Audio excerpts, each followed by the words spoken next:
Good morning, everyone. Good morning. Want to welcome everyone here, especially our panelists and those in the audience for being here this morning. Want to especially thank Dr. Kopp, Marshall University President, for hosting us here. To Dr. Terry Finger, who gave us a tour this morning of the forensic, there you are, forensic lab, and for his expertise and hospitality. All the participants and our attendees, we appreciate your individual and collective work, and thank you for being here this morning, what I'm sure will be a productive session. I think before we begin, I would ask if everyone would rise for our Pledge of Allegiance, led by Captain Tim Bradley, West Virginia State Police. I pledge allegiance to the flag of the United States of America and to the republic for which it stands, one nation, under God, indivisible, with liberty and justice for all. And if we'll remain standing for the invocation led by Deborah Davis of Voice. Heavenly Father, as we approach your throne in the name of Jesus, we're thankful, Father, that we have an advocate with the Father that intercedes at the right hand for us. Father, we're thankful this morning for this gathering, Lord, that you hear the cries of your people, and as we look for solutions, Father, instead of focusing on the problems, that the eyes of our understanding will be open. The wisdom that is in this room at this time, Father, we're so blessed by being in this beautiful state. And Father, we're just waiting for the right people to do the right things. And that state is going to rise up and be the almost heaven that everybody claims it to be. We don't look to the problems, Father. We look to the solutions. And Father, we believe at this time that our footsteps are being ordered by you. And we're thankful for that. Go with us throughout this meeting, Father. Let everything that is said be pleasing unto you. In Jesus' name, and amen. Amen. Thank you, Deborah. Now recognize Dr. Kopp, President of Marshall University. Thank you, Congressman Rahall. It's a pleasure to welcome you on behalf of Marshall University and the Forensic Science Center to what I think is a very auspicious occasion. We have a very, very distinguished group of panelists here, and the problem that we're here to discuss is a very significant scourge on our society, both in the state of West Virginia and across our nation. We had the opportunity to tour the Forensic Science Center and to discuss with some of the folks who are working here what some of the challenges are, and they are vast. We've taught, you'll no doubt hear today how important it is to continue to gather more information, but one of the great challenges is how to distill that information into intelligence on a more proactive basis rather than a reactive basis. This presents a challenge not only for Marshall University working with law enforcement, but law enforcement across our nation. We are not talking about a problem that has state boundaries. It's not indigenous to West Virginia. And just as soon as you stop trafficking from one direction, it starts from another direction. So this is truly a national problem. We need national solutions, and we need cohesive cooperation across multiple jurisdictions and districts. And we look forward to the discussion today as to the potential solutions and to hear about the progress that is being made. And hopefully for the benefit of everybody in the room, we will come away from this meeting with some additional solution opportunities that we can work together on. This is a partnership, a cohesion of different agencies, different groups working together to solve what truly is a national problem. And we're very proud at Marshall University to be hosting this event and to help with the solution finding. It is not simple, it is complex, but we have to find solutions if our nation is going to progress. So again, thank you all for joining us today, and I, for one, look forward to the conversation and discussion. Thank you. Thank you, Dr. Kopp. I will now recognize Kerlikowske, who represents Senator Manchin, who is unable to be with us today.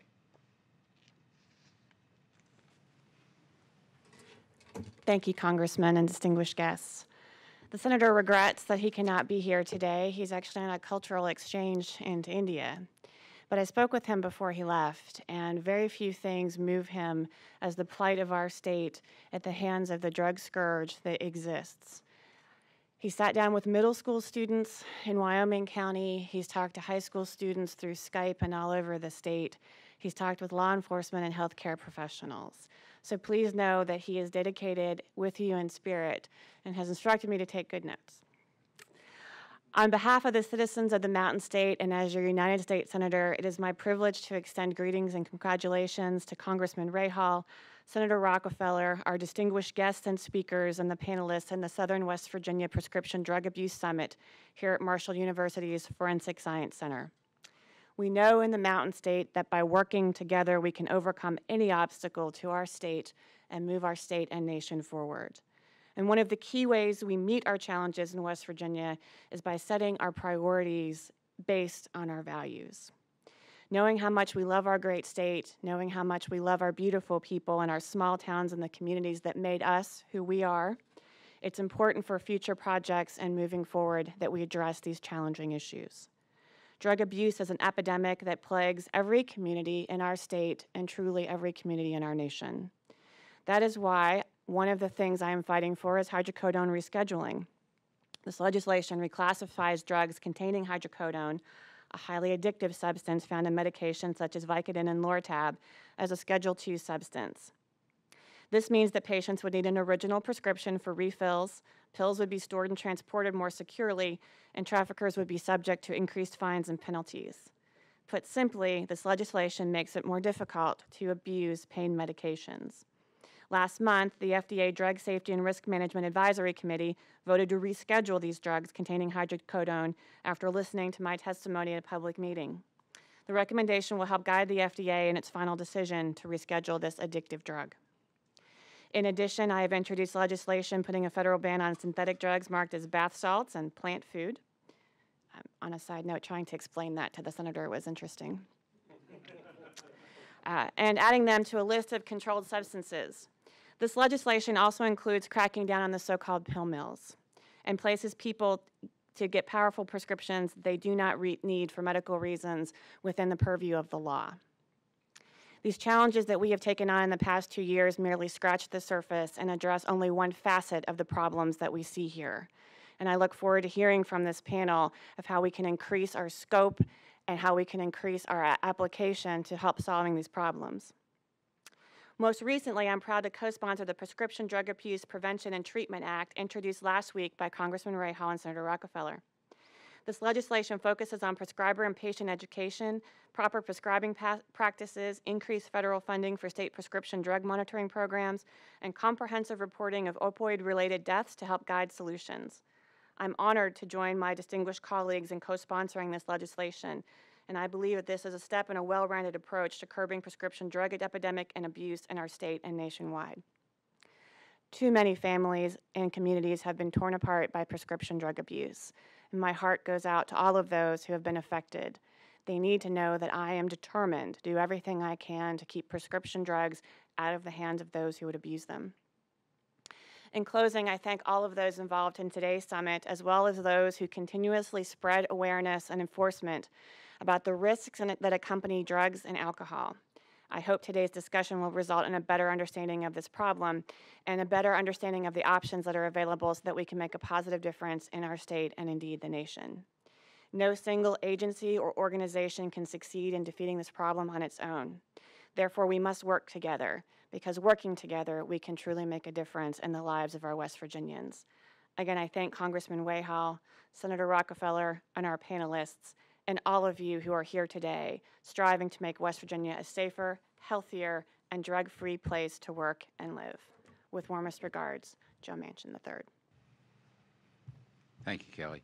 Before introducing our senior senator, I would recognize, in addition to the panel, which we'll recognize in a moment, but the mayor of Huntington is with us today, Steve Williams, sitting on the front row. Welcome, Mr. Mayor. Our next individual needs no introduction, of course. He is a friend to all of us in West Virginia. He's dedicated his entire public career to what is best for West Virginia and to our working men and women in our state, our children. His chairmanship of the Senate Commerce Committee leads him, of course, to lead the nation on a number of vital issues. But most importantly is his work for our children in West Virginia and his support of programs that help the people of West Virginia. So I introduce to you now our senior senator, a dear friend to myself and to every West Virginian, Jay Rockefeller. Jay.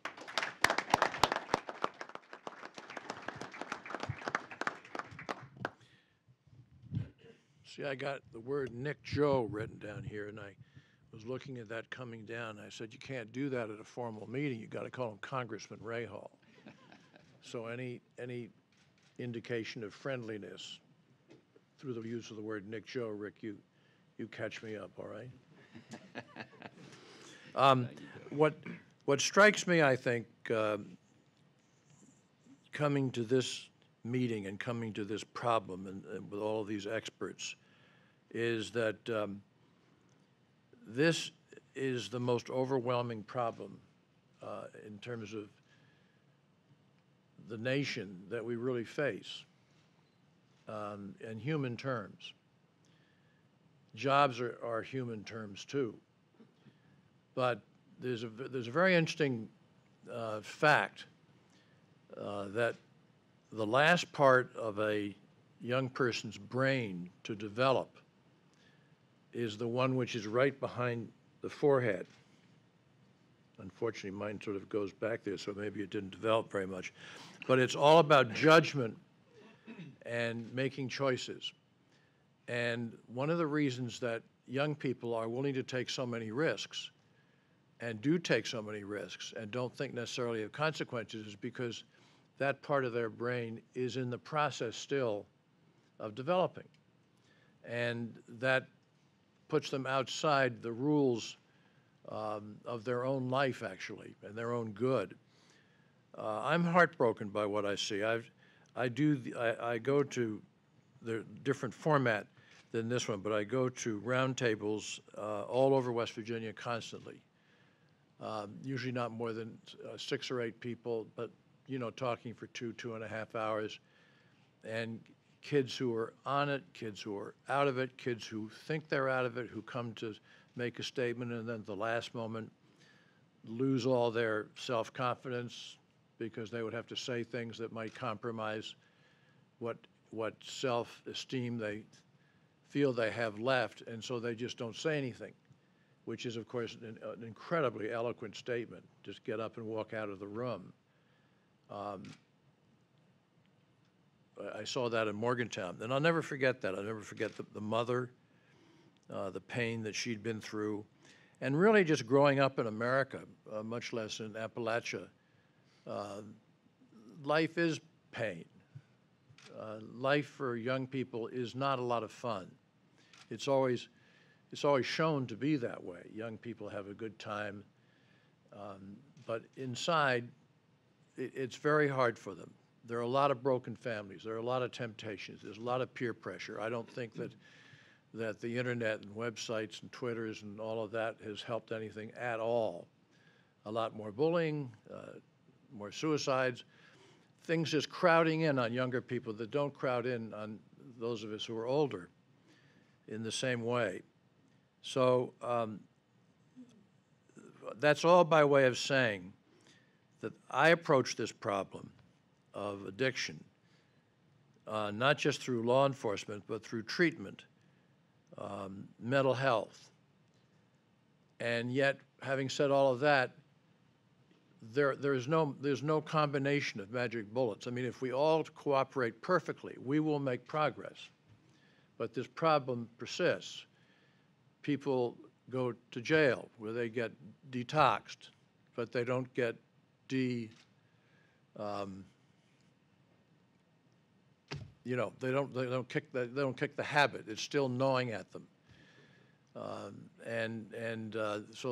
we think they've been cured, and we treat them like that, and then they're back in.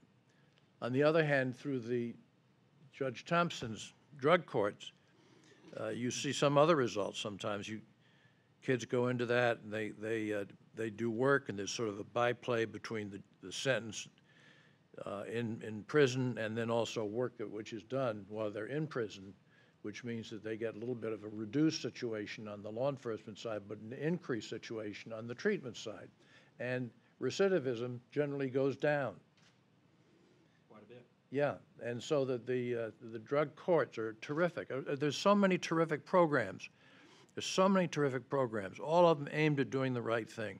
And what I sort of feel philosophically, then I'll just stop talking, is that it's an overwhelming problem. There is no immediate solution. There is no silver bullet. And that makes no difference to us. We just go ahead.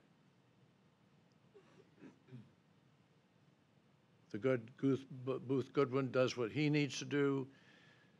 Congressman Rahall and I do what we need to do. You know, everybody does what they need to do. And by and large, you keep expanding. Now we're coming to a point where I'm certainly not going to vote for it, but if we have a sequester, so a lot of this will get very depressing for the good Captain Dial over there, right? Because you won't have the resources. I'm a big fan of the COPS program. COPS program can come and go real quick, can't it? You've seen it funded, you've seen it unfunded. And so we're dealing with a difficult national situation. We're dealing with the most difficult, painful human situation I think that exists because it's so internal and yet affects everybody. There's nobody in this room who doesn't know somebody who's been dragged down by this. Families have been dragged down by this.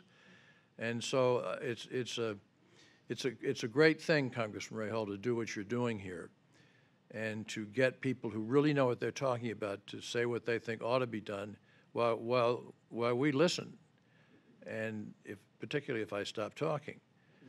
And but I mean, I really feel you cannot be stopped by problems which are overwhelming and seemingly impossible to stop. You just don't stop. You plug ahead, and something at some point, sort of like the cure for cancer, which is on its way, isn't it?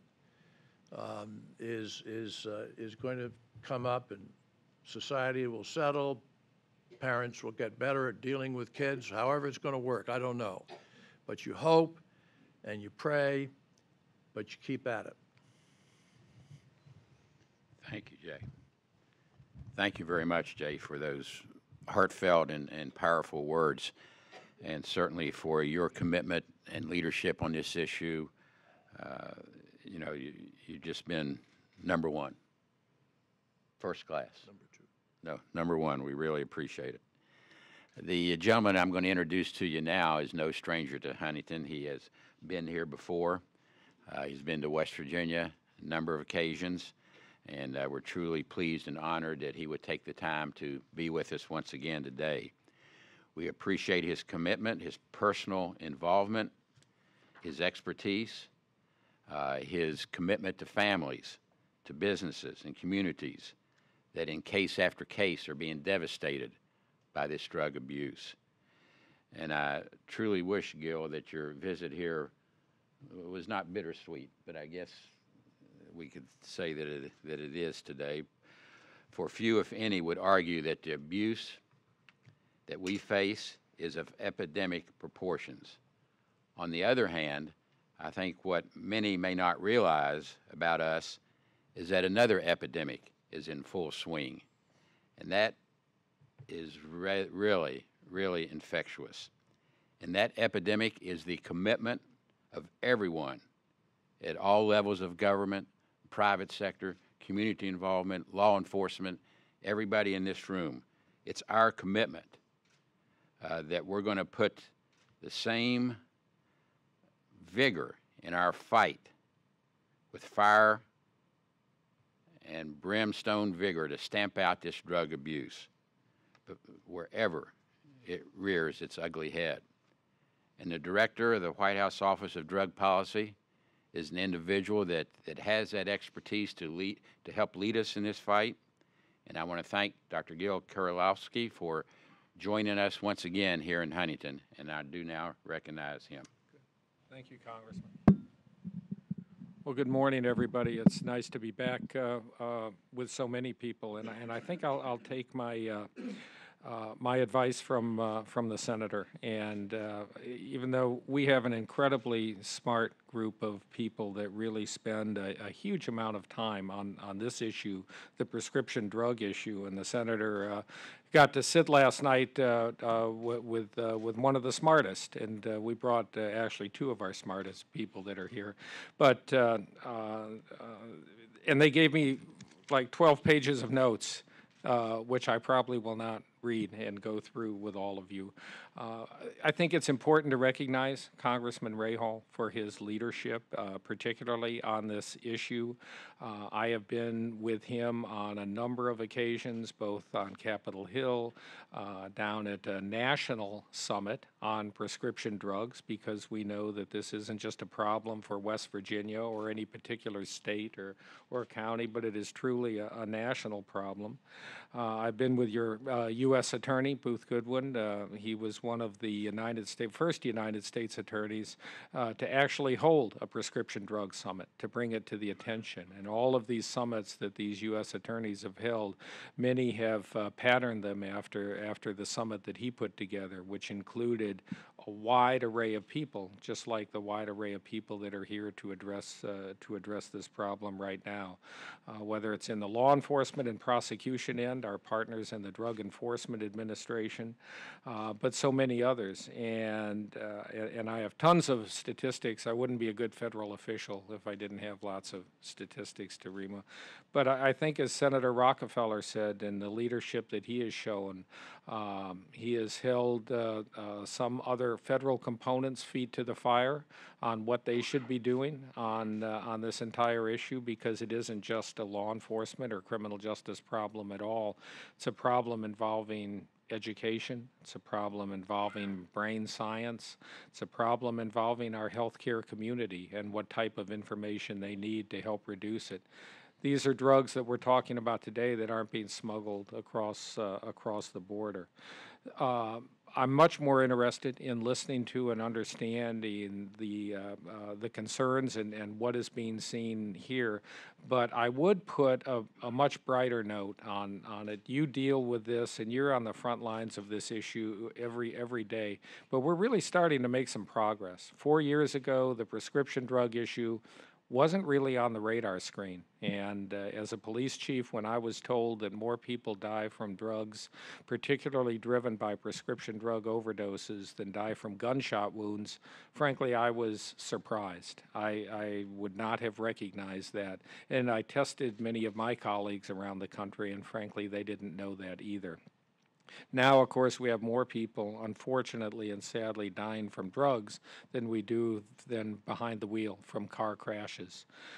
But it is something we can make real progress on. And I think the example of the progress that I see is this opportunity, again, to come to West Virginia and see collaborations and partnerships and the leveraging of resources in a way that I think is unique. I think other states could take something away from this type of collaboration as they deal with this. Too many times we see people say it's the fault of the healthcare community and they should do something about it.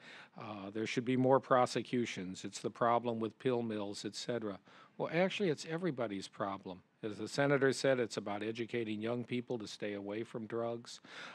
In the healthcare community, it's about educating professionals about what tools they need to be for proper prescribing. And it's about law enforcement also when it comes to whether it's drug courts that we're such huge supporters of or others. So I'm looking forward to this. I appreciate very much the partnership and the leadership that we have had with your senators and your members of Congress and your United States Attorney. Thank you. Thank you very much, Gil. Today we have assembled a sampling of that commitment to which we refer from significant sectors of our law enforcement community and our community as a whole. The hard work, the dedication, and the efforts of our law enforcement and prosecuting attorneys' offices are the bedrock that keeps our community strong. And as Gil has said, progress is being made. And we're going to hear more about that this morning. Their service and commitment in our pursuit of solutions for substance abuse in southern West Virginia is vitally vitally important. We must do all we can to ensure that we have the training and the support to do what needs to be done, what must be done, if we are to wage a successful battle against substance abuse. Gil, you have helped us build upon a solid foundation in reaching new vistas. We appreciate the inclusion, for example, of Mercer County into the Appalachian high-intensity drug trafficking area and the financial resources that designation brings for our efforts to fight this scourge. We want to keep building on this work and tackle substance abuse from new heights and new quarters. Last April at the National RX Drug Abuse Summit, we talked about training as a vital component in our battle strategy. Captain Tim Bradley of our West Virginia State Police was there. And I want to thank Gil for responding to our need with federal training resources at no cost to the state of West Virginia to assist our state police with their efforts to investigate, arrest, and prosecute prescription drug trafficking and abuse in our state. The first 2 drug diversion training classes were held last October for the West Virginia State Police, and I am pleased and proud to announce today that the Office of National Drug Control Policy will be extending that same intensive training to county and local law enforcement professionals and prosecuting attorneys beginning in April. So that will help in our effort. We have a strong message to bring, and there's no better suited individuals to appreciate and process our information and give us feedback and follow up than each of you in this room and the panel that I'm now going to introduce to you. To my right, on the other side of Senator Rockefeller, of course, is our U.S. Attorney, Booth Goodwin, for whom we owe a great deal of thanks and gratitude for the progress that is being made in this effort. To my left, to the left of Dr. Kerlikowske, is Scott Masamuto, the Drug Enforcement Administration head of the Washington, D.C. Division.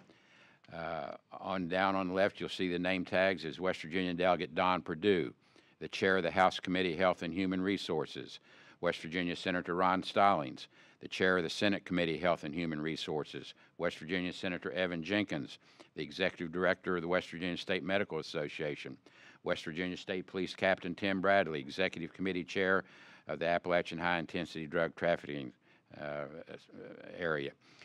To his left is Cabell County Sheriff Tommy McComas, who is also President of the West Virginia Sheriff's Association, Huntington Police Chief, Acting Police Chief and Captain Hank Dow, Ms. Vicki Jones, who is the Governor's Advisory Council on Substance Abuse. She chairs that council. Cabell County Prosecuting Attorney over on my right, Chris Childs. Wyoming County Prosecuting Attorney, Rick Staten. The Honorable Judge Will Thompson, that Senator Rockefeller referred to, Circuit Judge for Boone and Lincoln County Drug Courts. Michelle Akers, Director of the West Virginia Southwestern Regional Day Report Center. David Potters, Executive Director, West Virginia Board of Pharmacy. Mike Goff, the West Virginia Controlled Substance Monitoring Program Administrator. And so, I got everybody, didn't I? So without further say from me, we'll hear from our U.S. Attorney, Booth Goodwin. Booth, thank you for being with us. Thank you for your work. Congressman, thank you so much for the work that you've done in this area. Senator Rockefeller, Director Kerlikowske, other distinguished guests, I think I know most of you, but for those that I don't, again, I'm Booth Goodwin. I'm the United States Attorney for the Southern District of West Virginia, and I was honored to have been recommended by Senator Rockefeller and appointed by the President of the United States to that post. And in that post, I serve as the Chief Federal Law Enforcement Officer for this district. And that district includes 23 counties here in southern West Virginia, from Wood County on south. There is no bigger crime problem in my district than prescription drug abuse. There, quite simply, is no bigger problem. And the crime problems and the crimes that it fuels are devastating to our communities. I know that comes as no surprise to the folks in this room. I mean, I know. But what is shocking is the alarming trends that we're seeing as a result. Terrifying home invasion robberies, skyrocketing. They're going in to try to get drugs or get money to buy drugs. We're also seeing, a non-traditional drug user. It used to be to get hooked on drugs, you had to cross that bright line of illegality to use a cocaine or even a marijuana. But with prescription drugs, you don't have to cross that bright line. And oftentimes it's real good people who had a devastating injury that get caught in this downward spiral of abuse. So it's people who would have never thought about using cocaine or marijuana, getting hooked on pills and then resorting, unfortunately, often to lower cost, higher potency alternatives, and that being heroin. Which brings me to the fact that we've seen a more than fourfold increase in heroin seizures from 2011 to 2012 by our drug task forces here in southern West Virginia. A fourfold increase in heroin seizures. And now what's so alarming about that is the extreme overdose potential that creates. When you take, or even if you snort, a 30 milligram oxycodone tablet, you're getting 30 milligrams of potency. But with heroin, first of all, these non-traditional drug users aren't used to it. And even if they get used to it, they're one potent batch away from overdose. I mean, no question about it. I see a lot of nodding heads. You see, the potency of heroin is not consistent. It's dependent on how much it's stepped on or how much it's cut in the supply chain from Mexico here to southern West Virginia. Sometimes you'll get 20% potency, but if you get a hold of 80% potency, people drop. People just can't handle it, and they overdose and overdose in alarming numbers. So there's no doubt that some very bad news continues to be out there about this problem and what it's done to especially southern West Virginia. But there's some very good news as well on the progress that we made. Almost exactly 2 years ago today, we held that summit, and Director Kerlikowske, Senator Rockefeller, you were a key participant in that summit. And a lot of the folks in this room, Mr. Potters, Mr. State, and I mean, looking back through the photos from the event and thinking back to everyone who was engaged and got engaged to talk about this issue. And then Congressman Rahall followed up in May of that year and provided a more focused summit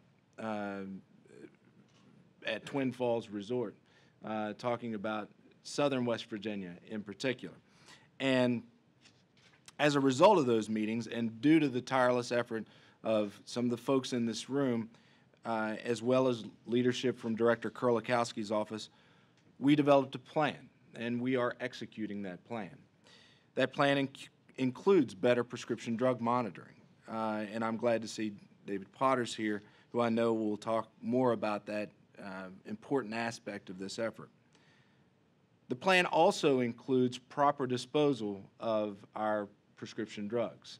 The DEA, working with state police and other local law enforcement throughout the state, has taken literally tons and tons of prescription medications out of people's medicine cabinets and off the streets.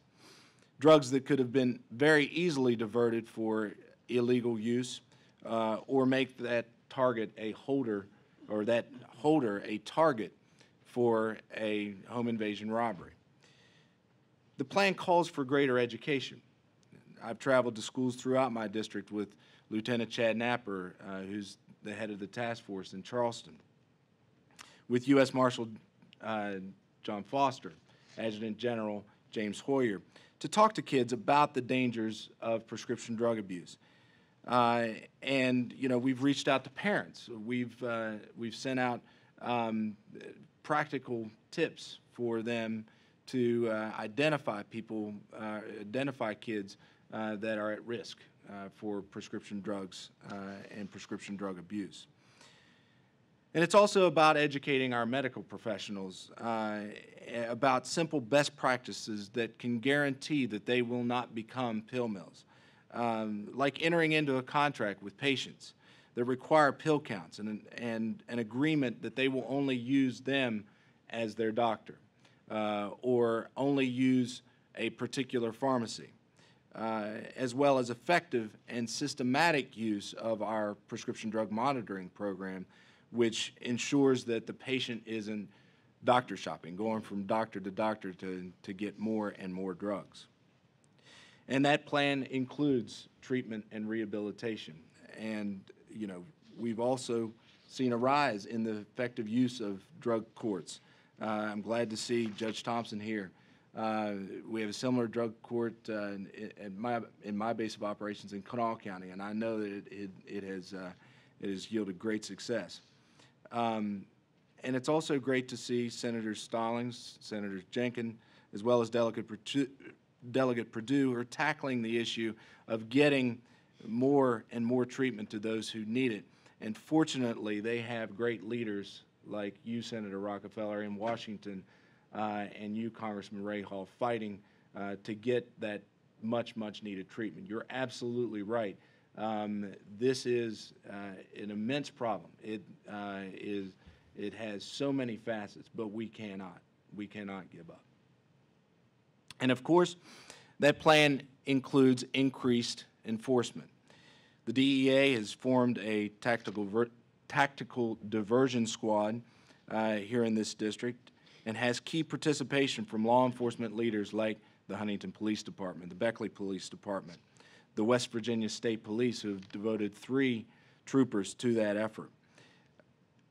And I've devoted an entire unit within my office to focus almost exclusively on fighting prescription drugs. In the last 2 years, my office alone has prosecuted 200 pill dealers plus, not to mention the scores of drug dealers that state prosecutors like Prosecutor State and Prosecutor Childs have put behind bars. I'm glad to see that they're here together. They've been key partners in this effort. And we've had open and notorious pill mills in places like Williamson, literally people standing in lines stretching around the block, looking for pills, looking for that fix. Prosecutions involving that pill mill in particular, and prosecution of a number of other dirty doctors, doctors who have abused their prescription writing privileges, they've gone to jail. And as a result, we have made such open and notorious practices much, much more rare. However, as everyone here knows, there is much, much more work to be done. But I'm so glad to be on this team, and I'm so appreciative of folks coming back together and to keep our eyes on this issue and our efforts focused, because we are truly, truly making great progress. Thank you all very much. Thank you, Booth. Thank you very much. I'm going to proceed on down. Scott with the DEA will be our next speaker. Thank you, Congressman Rahall, Senator Rockefeller, Director Kerlikowske, Dr. Kopp, and the other distinguished panelists and guests. I am honored to participate in this panel, and will use my time to provide the DEA's Washington Division's views and response to the prescription drug situation, particular to West Virginia. The abuse of prescription drugs continues to plague the nation, crossing all demographics, age, gender, racial, and socioeconomic boundaries, and not leaving West Virginia untouched. In fact, reportedly, according to data compiled by the West Virginia Department of Health and Human Services, more than 152,000 West Virginians have a prescription pill addiction, and drug overdose death is the leading cause of death for residents under 45 years of age. In West Virginia, abuse and distribution of controlled substance pharmaceuticals, particularly opiates, and especially oxycodone, continues at high levels. There's a body of evidence that shows high levels in the abuse and the non-medical use of these prescription drugs and their associated adverse consequences. Statistics concerning the abuse of pharmaceutical controlled substances are highly concerning. For example, according to SAMHSA's 2010 national survey, persons aged 12 and older who used prescription drugs non-medically in the past month exceeded the number of current users of cocaine, heroin, hallucinogens, and methamphetamine combined. And that the number of new initiates for narcotic pain relievers is second only to marijuana use, another gateway drug. Further, on average, there are a couple of thousand daily 12 to 17-year-olds abusing a prescription pain reliever for the first time. This is especially disturbing because intelligence has shown that the street cost results in these teens and young adults potentially going to abuse, heroin abuse, as the U.S. Attorney pointed out. The street cost of prescription opiates, as high as $80 per tablet or more, makes it difficult for teens and young adults to sustain this purchasing of the drugs in support of their addiction, and consequently, they're moving to cheaper alternatives like heroin. How did we get here? Essentially, the diversion from the closed system of controlled substance pharmaceuticals. The CSA, the Controlled Substances Act, includes a closed system designed with checks and balances between approved handlers of these materials, i.e. registrants, to ensure that controlled substances are not diverted.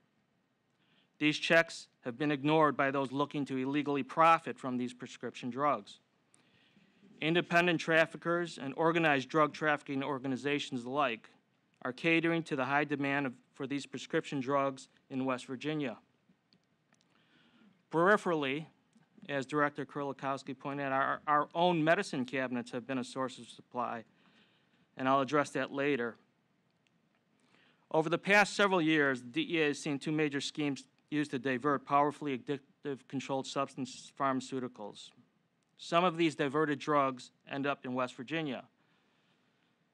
One being the rogue internet pharmacy, which I understand was not much of an issue here in West Virginia, and two, the ongoing rogue pain clinics. Congress provided a tool to mitigate the domestic rogue internet-based pharmacy problem by passing the Ryan-Haight Online Pharmacy Consumer Protection Act. In early 2009, this action, in concert with law enforcement efforts, virtually eliminated domestic rogue internet-based pharmacies. However, with the decline of the domestic rogue internet-based pharmacies came the rise of the rogue pain clinics, especially in Florida. The drug of dispensing choice for these practitioners in these clinics is the Schedule II drug oxycodone. Florida was and remains the epicenter for these illegal operations. Law enforcement investigations have revealed that thousands of drug seekers go to these Florida-based rogue clinics to obtain supplies of oxycodone. They then redistribute the prescription drugs in states along the entire East Coast and up through the Midwest, including West Virginia. Many of those very controlled substances are sold in West Virginia, originating from out-of-state sources, not directly from Florida. These rogue pain clinics, the pharmacies that fill illegitimate prescriptions for their so-called patients, and the wholesale distributors who supply these pharmacies continue to cause millions of doses of oxycodone and other controlled substance pharmaceuticals to be diverted. The diverted prescription drugs are then trafficked on our streets. On the positive side, and we'll hear this in a moment, there exists either active prescription monitoring programs or legislated but not yet implemented ones in all but one state. A PMP is a controlled substance prescription drug accounting tool that may assist in identifying diversion, and West Virginia has a good one. West Virginia officials, law enforcement, and the medical community have been responsive to the problem and devoted resources to combat it. DEA has also responded to the increase in prescription drug abuse by restructuring its diversion control program. The two-pronged action started late in 2008 with the authorized expansion and deployment of tactical diversion squads throughout the U.S. As United States Attorney Booth Goodwin pointed out, DEA stood one up here this past May in the Charleston resident office. This is the third TDS for the Washington Field Division, the other two being located in Washington, D.C. and Baltimore, Maryland. The other prong instituted was a renewed focus on DEA's regulatory oversight of over its more than 1.4 million registrants.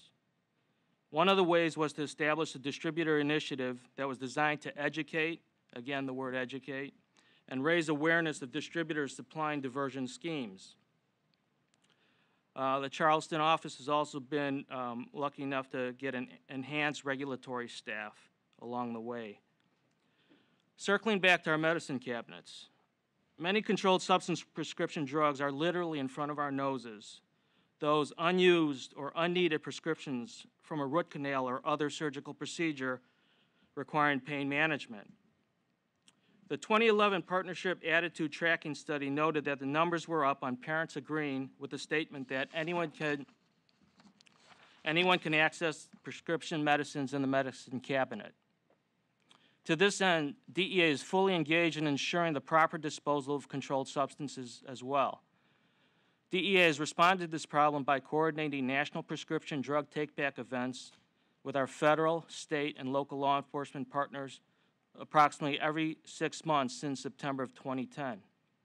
Removing unwanted, unused, or unneeded prescription drugs from our medicine cabinets is a key component to limiting access by children and or other drug seekers for non-medical purposes.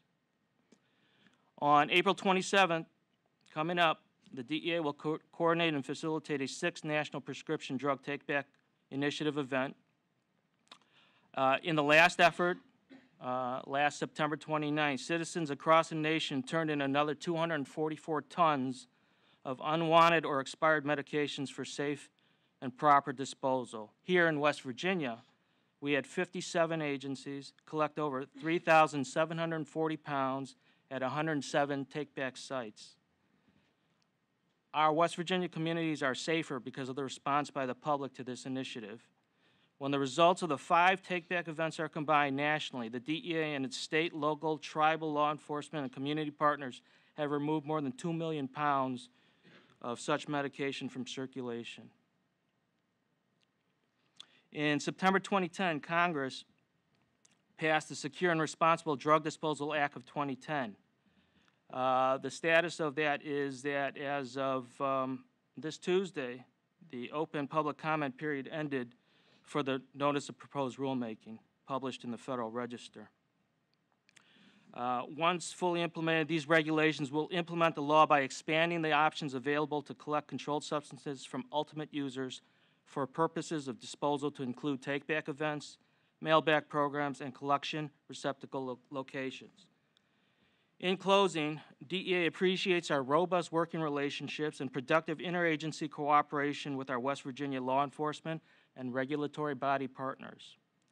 The U.S. Attorney's offices, the boards of pharmacy and medicine, the state police, the various drug task forces, Appalachia HIDA, as well as the many other county and municipal police departments, all working with a common goal of addressing the prescription drug issue. The only way to effectively address the issue has been mentioned, and that is to have a multi-pronged approach, including education, enforcement, monitoring, and proper disposal. I thank you. Key Jones.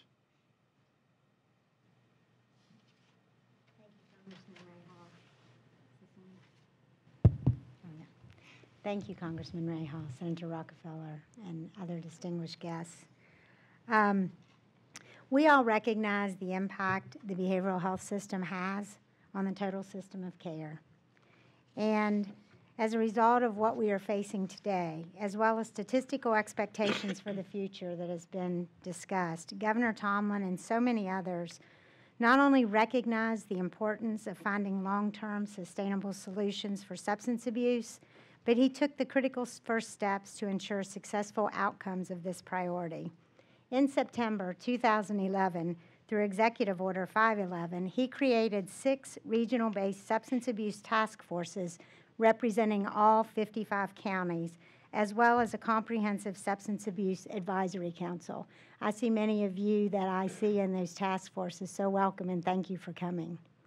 The Governor's Advisory Council on Substance Abuse includes a membership of individuals with expertise in health care, the primary provision of health care, law enforcement, education, our court, legal system, and that's just to name a few.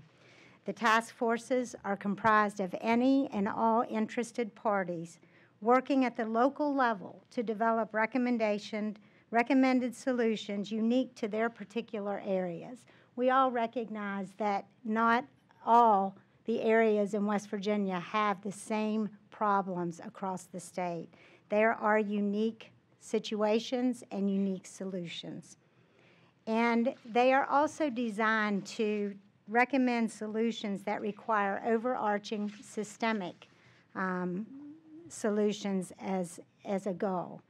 The advisory council members were asked to work collaboratively with many individuals and many groups to provide guidance regarding the implementation of the statewide Substance Abuse Strategic Action Plan and to make recommendations for service provision, education, policy, and legislation concerning substance abuse initiatives.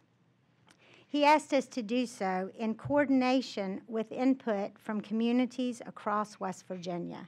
This is done so with our 6 regional-based task forces. Since September 2011, the Regional Substance Abuse Task Force members have met over 50 times across the state of West Virginia, and more than 2,500 people have been in attendance to provide those recommendations. The Governor's Advisory Council on Substance Abuse has met 4 times to assess the resources and the gaps that we have within our system today, to learn about the regional task force initiatives, and to review the local priorities that were established and recommendations at the task force meetings. The recommendations that were made and the grassroots initiatives that were developed and were also implemented. We believe that there are initiatives that really take all of us to address in order to provide for a cultural change here in West Virginia. There are things that individuals can do at the grassroots level and they're at the local level, and there are things that are bigger than that require individuals not only sitting at this table, but some individuals who are not, our legislators that have come together to support and provide us with some successes. From the assessments and information provided, there were specific recommendations that were made, and they are currently being implemented. We recognize there's much work to be done. We've only just begun, and that the solutions are not easily found. This is a deadly disease that, quite frankly, requires not only hard work and dedication, but a commitment that is a lifelong commitment. I'd like to take a few minutes to share with you some of the successes that we've had with these efforts, because I think that everyone sitting in the room today is acutely aware of the impact the substance abuse system and this disease has on every aspect of our lives, personally and beyond. The successes that we have come as collaborative efforts have taken place, and we are beginning to see positive outcomes. And we are also beginning to see that there is hope for our future. And with hope brings renewed enthusiasm to address an issue such as this. It can only be done, though, with individuals like all of you and with all of us sitting at this table working in a collaborative manner. Over the past 3 years, we have invested in West Virginia over $20 million in our community-based infrastructure to develop additional substance abuse and behavioral health services. These have included group homes, detoxification units, care coordination providers that can go out and help individuals to maintain and stay on the prescriptions that they have been prescribed. Day treatment programs, supported housing slots. Housing is a significant issue that we face when an individual is coming out of our correctional system, when they are coming out of residential treatment. going back into that same environment presents an issue that oftentimes requires an individual to have to repeat or is doomed to repeat the issues that got them there in the first place. So the supported housing slots enable us to provide housing alternatives for individuals while still receiving some supports. We've increased our funding for Medicaid and charity care services. We've expanded our outpatient services, and we've created an assessment unit to prevent the involuntary hospitalizations through the commitment process. We have also added inpatient bed capacity to serve our forensic population, which really rounds out our substance abuse continuum of care. I am also the CEO of Bateman Hospital here in Huntington, and I serve as the commissioner for the Bureau for Behavioral Health and Health Facilities. And as the designated single state authority for substance abuse, we are charged with making sure that individuals receive care for behavioral health services in the least restrictive environment. As part of that, we have most recently, in about the past 6 months or so, we've awarded or we are about to award an additional $7.5 million. What is this for? It's for crisis stabilization and detoxification units, intensive outpatient services, recovery homes, and coaches. It serves us no purpose to provide treatment without recovery. Integrated primary care and behavioral health services, and residential treatment facilities. In coordination with this increased and expanded community-based behavioral health services, numerous community projects have been completed by working members of our regional task forces at the local level. Again, what I just went over were things that we could provide funding for and services for, but without community involvement, without the dedicated services and implementation of plans at the local community levels, it will all be for nothing. These efforts, and I'm just going to mention a few because there are so many that I could go over, but it is in coordination with what has been discussed and said today. We're holding recovery events. We've created resource handbooks for law enforcement and first responders at the local levels. We've provided prescription disposal boxes in numerous regions of the state. And in one region, they've even installed an incinerator for disposal of the prescriptions. We've developed websites to share information and resources in the local communities. And here in Region 5, where we are today, Wayne County, there are local churches that are hosting recovery meetings and loved ones group. There was a physician that was sentenced after prescribing more pills in one day than a local hospital.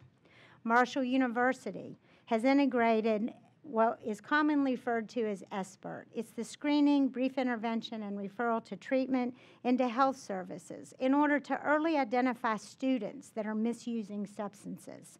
Cabell Huntington Hospital is serving women at the Maternal Addiction and Recovery Center and also providing an alternative care unit for babies that need support after birth because of drug exposure. And in Boone County, they've implemented Too Good for Drugs in 5th grade health classes. As we said, it starts at the earliest ages, and prevention is a priority. In addition to the increased substance abuse services statewide, as well as the local initiatives, significant legislative action has taken place, and one of those is the passage of Senate Bill 437. It's our comprehensive substance abuse legislation, and it's one more success in making improvements to our substance abuse system of care. This legislation, while it is vast and has numerous parts to it, it includes such things as decreasing prescription reporting time in the controlled substances database from 7 days to 24 hours. And I think Mr. Potters will also share some information about that as well. It codifying new licensing regulations to protect legitimate pain clinics and to make sure that those with real chronic pain can find treatment. we all recognize, and I think the first person we turn to is, well, why are you prescribing those drugs in the first place? There are individuals with legitimate pain that need to be able to receive appropriate levels of care.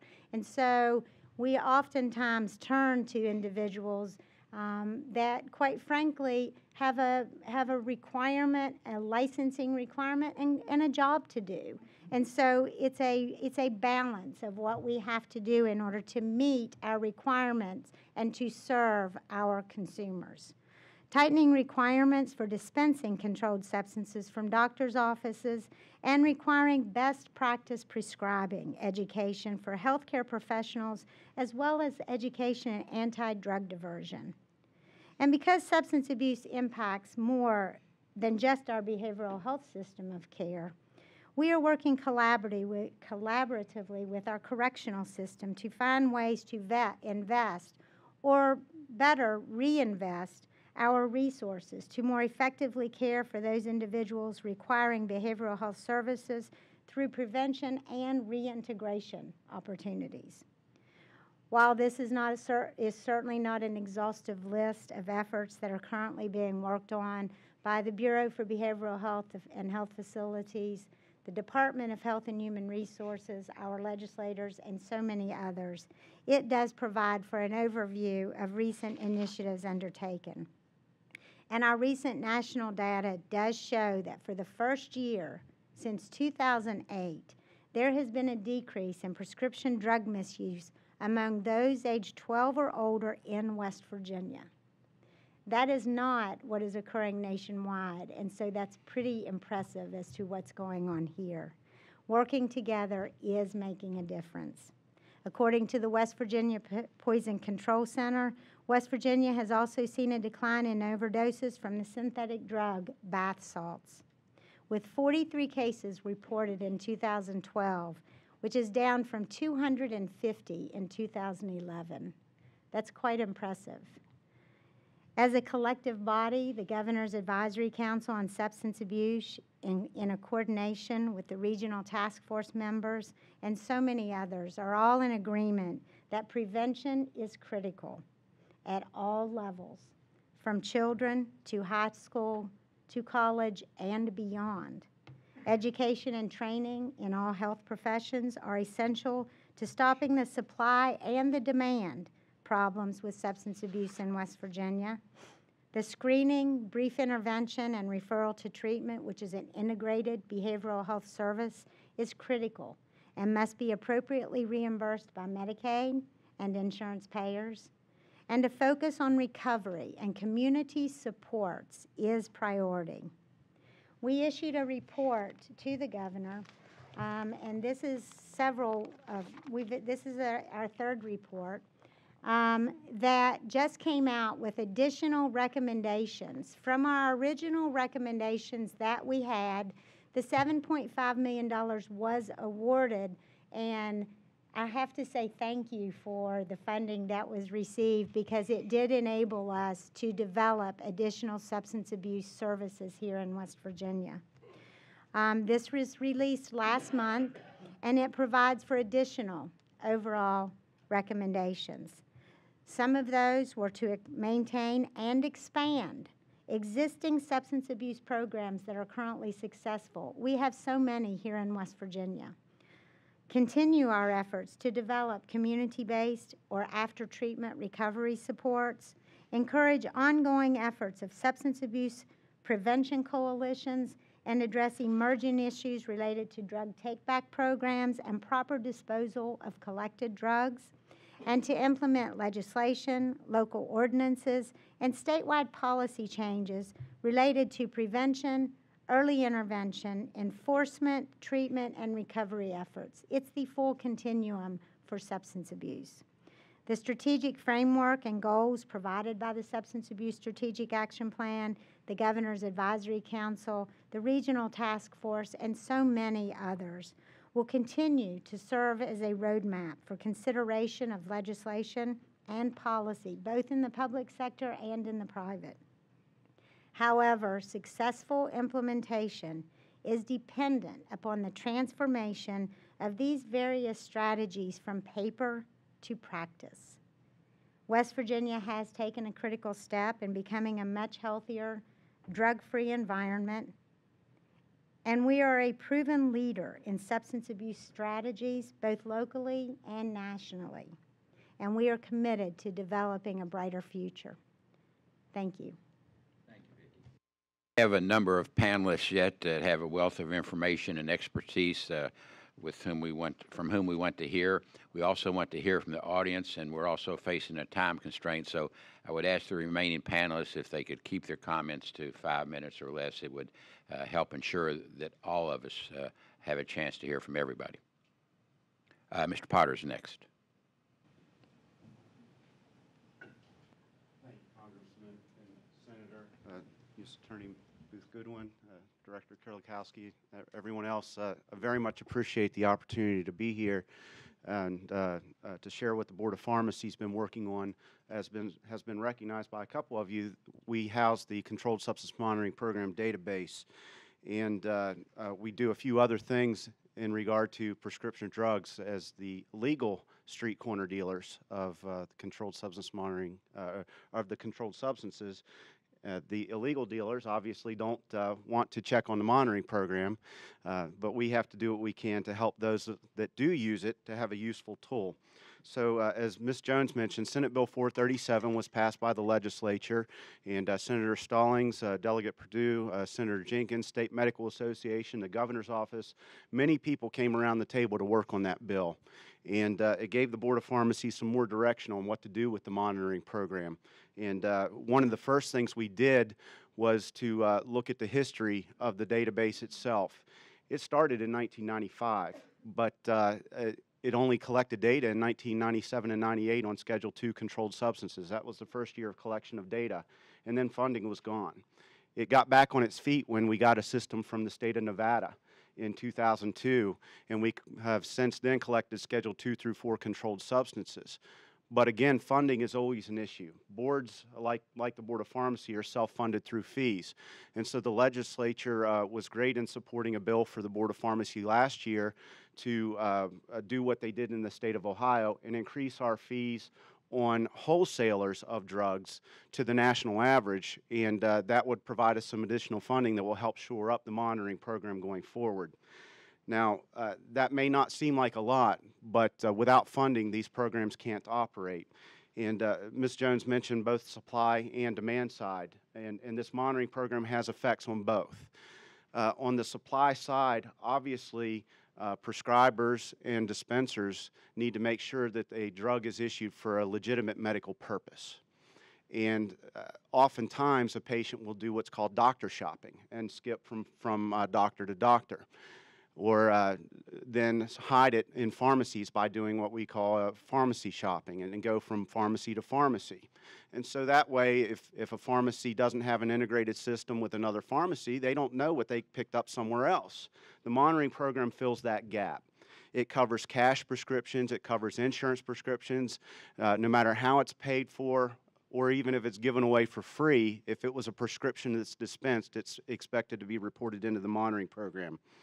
Then on the demand side, the prescribers can actually use this database to determine not only if they want to refuse to dispense, but interestingly, at a meeting Mike and I were at in D.C., just outside of D.C. a week ago or 2 weeks ago, SAMHSA director speaking indicated that the monitoring program data from one study showed that 40% of the doctors in a particular ER refused to write prescriptions for a patient, but the other 60%, because they saw that the patient had a clean history, actually were able to prescribe what they felt was more appropriately to the patient to cover the needed pain management.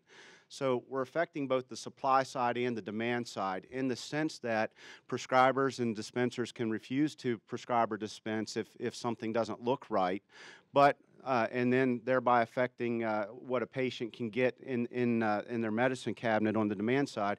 But we also put a rule in place that said with controlled substances, you cannot get a dispensing more than 3 days early. The insurance companies largely were looking at a 75% or an 80% of a dispensing being used before they would do a refill. Schedule 3 through 5 controlled substances can be refilled. Well, that averaged out on a 30-day dispensing of 7 days early. And if you do the math, that means that if you get your prescription filled at day 23 instead of day 30, and then on day 46 instead of day 60, and you extrapolate that out, at least 3 extra dispensings a year could land in that demand-side medicine cabinet available to be sold, diverted, stolen by the teenager or the person visiting, et cetera, and ending out on the streets. 3 days early we felt was a reasonable rule, and the legislature supported that rule for the Board of Pharmacy as well. So the monitoring program, which Mike is here to talk about, has expanded fields as a result of Senate Bill 437 to get better data. It created some mechanisms for the board to try and be more proactive through an advisory committee and a review committee to get at both the supply and demand side and to educate physicians and to allow law enforcement better data and the legislature better data for enforcement and planning. We appreciate the time to be here, and Mike will talk further about the monitoring program directly and about our pseudoephedrine database. Thank you, Dave. Mike? Thank you, sir. I, too, appreciate the opportunity to come here and speak for this group. My background, I've retired from the state police recently. I was the clandestine lab training and response coordinator, so I dealt with a lot of the meth lab issues. And my new position here as the administrator of the Controlled Substance Monitoring Program, my kind of unique background gives me a little better comprehension of the things I'm dealing with up here. Some of the changes he mentioned to our monitoring program, I mean, basically our Controlled Substance Monitoring Program is a database designed to capture basic information with regards to controlled substance dispensings, as far as the prescription information to the patient, the doctor, as well as the pharmacy. All this information can be queried by the various prescribers and the dispensers, as well as law enforcement, to detect these abnormalities. The upgrades to the system included the 24-hour reporting that Ms. Jones referred to earlier. It was 7 days. It's a lot quicker retention of this information and can more quickly be looked at by those involved. It also, when we get our new system upgraded, which should be here in the next couple months, it will enable us to potentially connect to other states to capture these folks that are crossing state lines in their doctor shopping efforts. So they can have a prescription in West Virginia, they might fill it in Kentucky or Ohio. The interstate system would be able to see all the histories no matter what state they were from.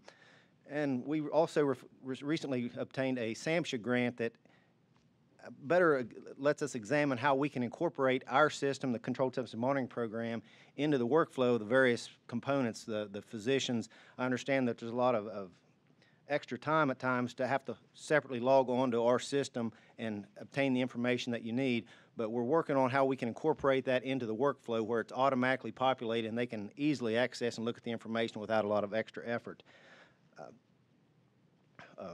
The workflow issue is one of the big things that that they've mentioned, and hopefully this will minimize that and minimum interruption in the patient care.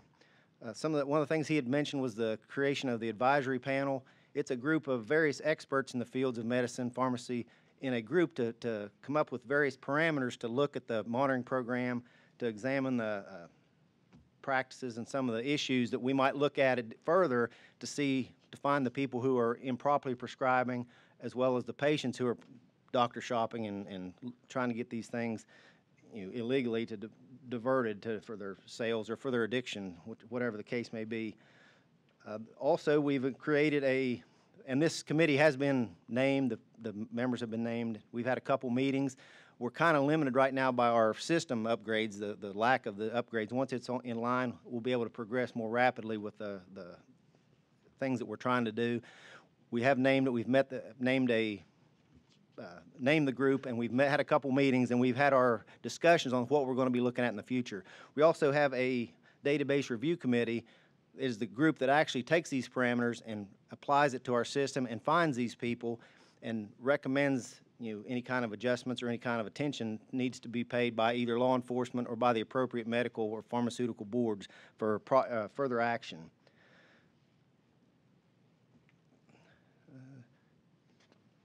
The other thing that we talked to, one of the members of this committee is the chief medical examiner. I've been in direct contact with him to look at we have a huge number of deaths as a result of prescriptions, or whether they be prescriptions or illegal drugs, of drug overdose deaths. We're looking at some of these that are related to actual prescriptions to check their histories to see if we can find some various trends that we can identify in the folks that have died, to see if we can look at their prescription history to see if we can determine some sort of intervention point where we can see, okay, these types of people are getting too many prescriptions or they're seeing too many doctors, and those sort of parameters that we can look at somewhere down the line to address this in our advisory and our review committees. And finally, he mentioned the controlled substance monitoring program used to track the pseudoephedrine sales in West Virginia. We, as of January 1st, we relinquished those responsibilities to a nationwide real-time tracking system, the Implex system that tracks pseudoephedrine nationwide. Anywhere in the state that, and many other states that sell pseudoephedrine, it's tracked in a national database, and it's actually can be blocked if they try to exceed their limits at the point of sale. That's something that's just started January 1st, and we're transitioning from us keeping that information to the national database. It's a great law enforcement tool to track pseudoephedrine sales for these clandestine lab operators. Thank you. We've got a time problem here with our state legislators because of the legislature going in session here very soon, and they have to get back to Charleston. And Captain Bradley, we don't want him to get a speeding ticket. So if I could ask, with your permission, allow Senator Stallings to go next. Thank you very much. And again, apologize. And again, thanks for hosting this very important program. I want to tell you, first of all, that I'm a state senator, but I'm also a practicing physician in southern West Virginia. So my perspective is kind of twofold.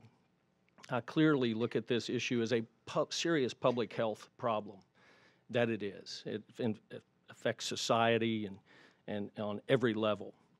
It's a chronic disease, and so I look at it, again, with the emphasis on preventing this disease, because it is a very tough treatment if you don't prevent it.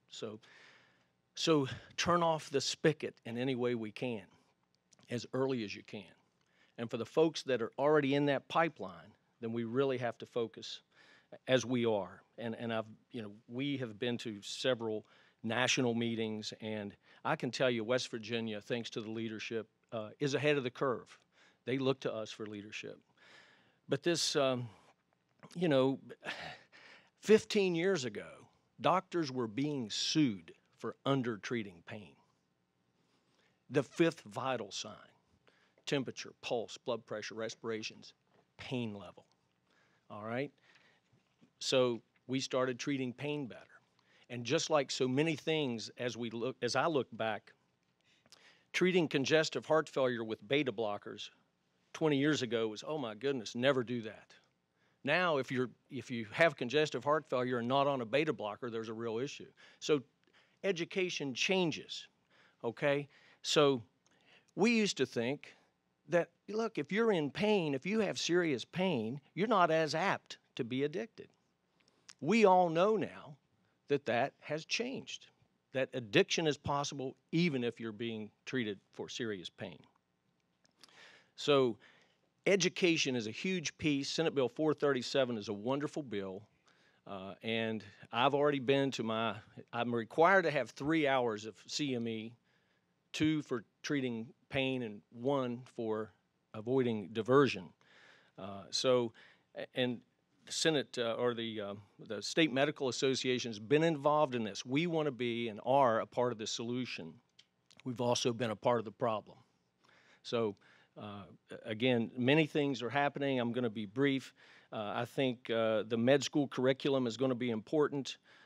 We are going to, again, try to pass Senate Bill 108, which is creating the Unintentional Pharmaceutical Drug Overdose Fatality Review Team that my colleague and fellow chairman has pushed in the past to get to the root causes, as we're talking about here. And also, we're trying to make naloxone or Narcan, which is an opioid antagonist, more available so that when you're the first responder or even a family member, if someone overdoses, you can quickly administer this medicine and it reverses the effects, and so they start breathing again. So again, I could talk a long, long time. Trust me, we are acutely tuned into this. We understand the seriousness from all levels, 80% of jail costs, trying to not incarcerate our way out of this problem, but to rehabilitate our way out, turn off the spigot is so important so that we can prevent this. And then, again, the recovery and treatment, which is not readily available, even though we're trying. And again, just realizing that pieces of legislation frequently have unintended consequences. I truly worry now whether or not people that are truly in pain are going to be able to get a doctor that will treat them. Because if 50% of a primary care doctor's patients receive opioids for the treatment of non-malignant pain, then they're going to have to be considered a pain clinic and then go through all the OFLAC and all the other things. So that can have a serious impact on the availability of primary care. Thank you. Senator Jenkins. Thank you, Senator Rockefeller, Congressman Rahall, Mr. Director. This is a passion for me, as you all know. And my chairman, Senator Stallings, kind of framed the issue very clearly. Let me kind of frame it in a yesterday, today, and tomorrow. And I also will be brief. Yesterday, some stunning things have happened in West Virginia. Before the passage of 437, it was several years ago that we criminalized the synthetic cocaine and marijuana. We also added to that the issue of derivatives to try to stay one step ahead of the people who concoct up these very addictive elements. And we applaud the federal effort to address the synthetic cocaine and marijuana as well. We passed laws that required access to the Controlled Substance Monitoring Program. Incredibly, the large chain retail pharmacists would not allow internet access in their pharmacies so their pharmacists could even look at the database. And we had to pass a law in West Virginia that says if you want to be a pharmacist in West Virginia, these chain retail pharmacies, you've got to provide access so they can even see the database. We have got some very powerful tools, but there are some steps and processes that block their utilization. Our database has over 20 million records. But until, with Dave Potter's leadership and others a couple of years ago, we realized it's just sitting there as a reactive tool. And we've stepped up and said, you know what? This is a powerful hammer that we need to make proactive. So we have taken the steps in 437 and elsewhere to give the tools to see that we can make these things effective. It was outrageous to me to suggest, or it was suggested to me, that why aren't we going after the pill mills? Why aren't we going after the doctor shoppers when we've got a database with 20 million records that every controlled substance dispensed in West Virginia for over a decade is sitting there? Let's put it to use, and we are doing that. A lot is happening. We have passed laws requiring tamper-resistant prescription pads. So my yesterday is we've done a lot of pretty innovative things. Secondly, today, it is taking this new review committee and advisory committee that is authorized under 437 that are in the hands of the Board of Pharmacy as they get that upgraded system to run queries and identify the outliers. And let's go after them, whether they be doctor shoppers or pill mills. A bill I introduced last year that died, but I'm hoping will be passed this year. There needs to be clarity. Once the Board of Pharmacy identifies who these outliers are, making sure that the boards of medicine and boards of osteopathy can initiate an investigation based on the information they report. So we are really looking at each and every stage of this process to make sure that we address the problem. Tomorrow, what are we looking at? As the chairman said, we are looking at naloxone and the issues relating to that. We do have legislation relating to whether or not hydrocodone should be bumped up to a Schedule II in West Virginia. Our schedule of drugs is a little out of sync with the federal schedule, and we need to match ours up as well. Two final comments. One, I'm on the governor's this prison overcrowding and reinvestment.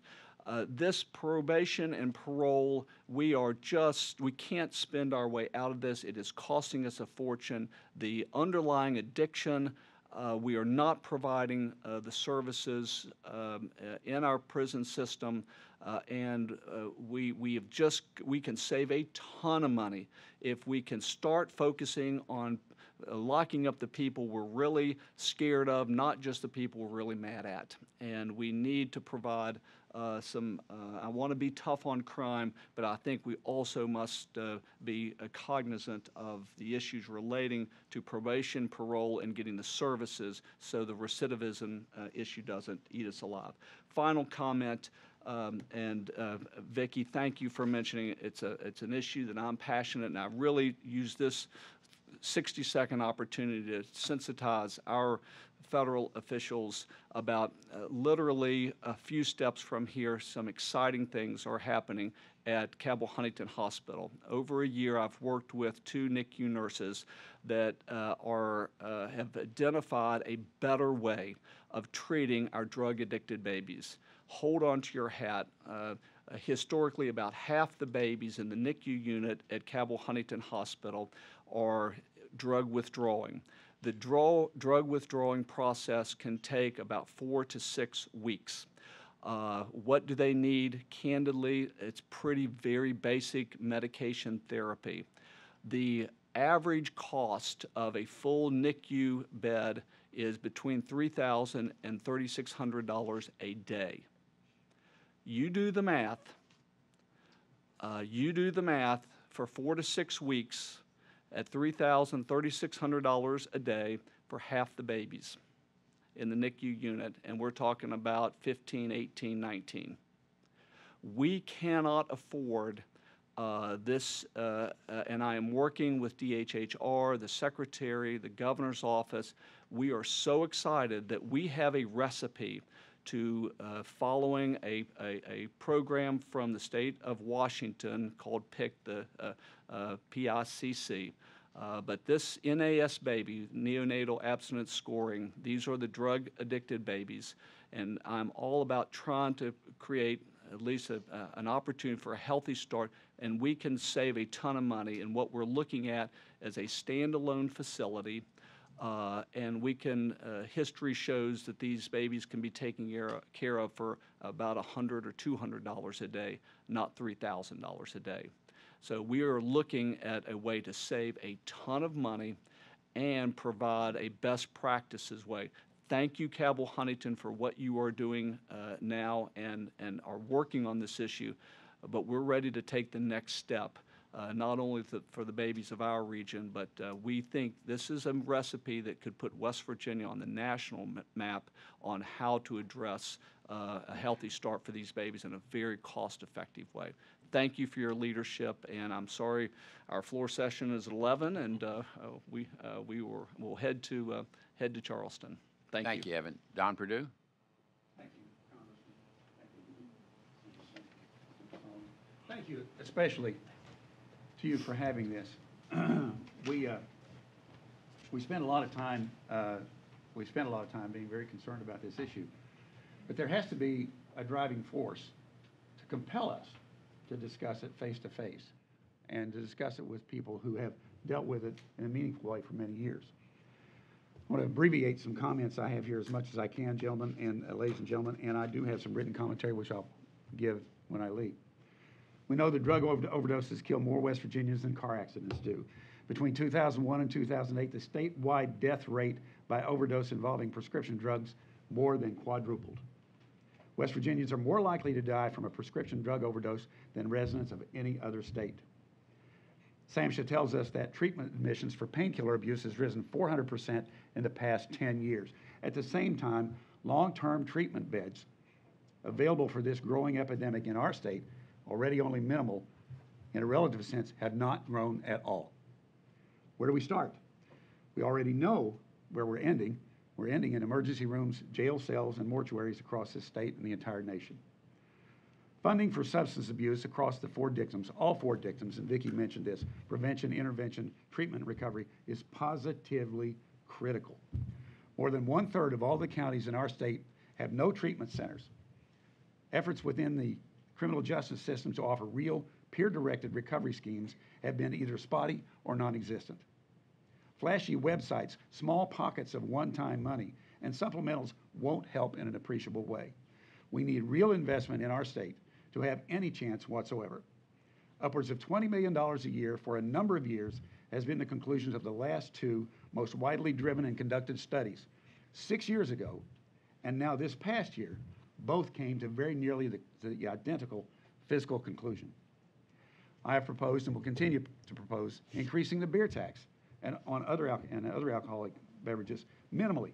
In the case of beer, it would raise the current tax from 1 cent per beer to 2 cents per beer, a tax that has not been raised in more than 50 years.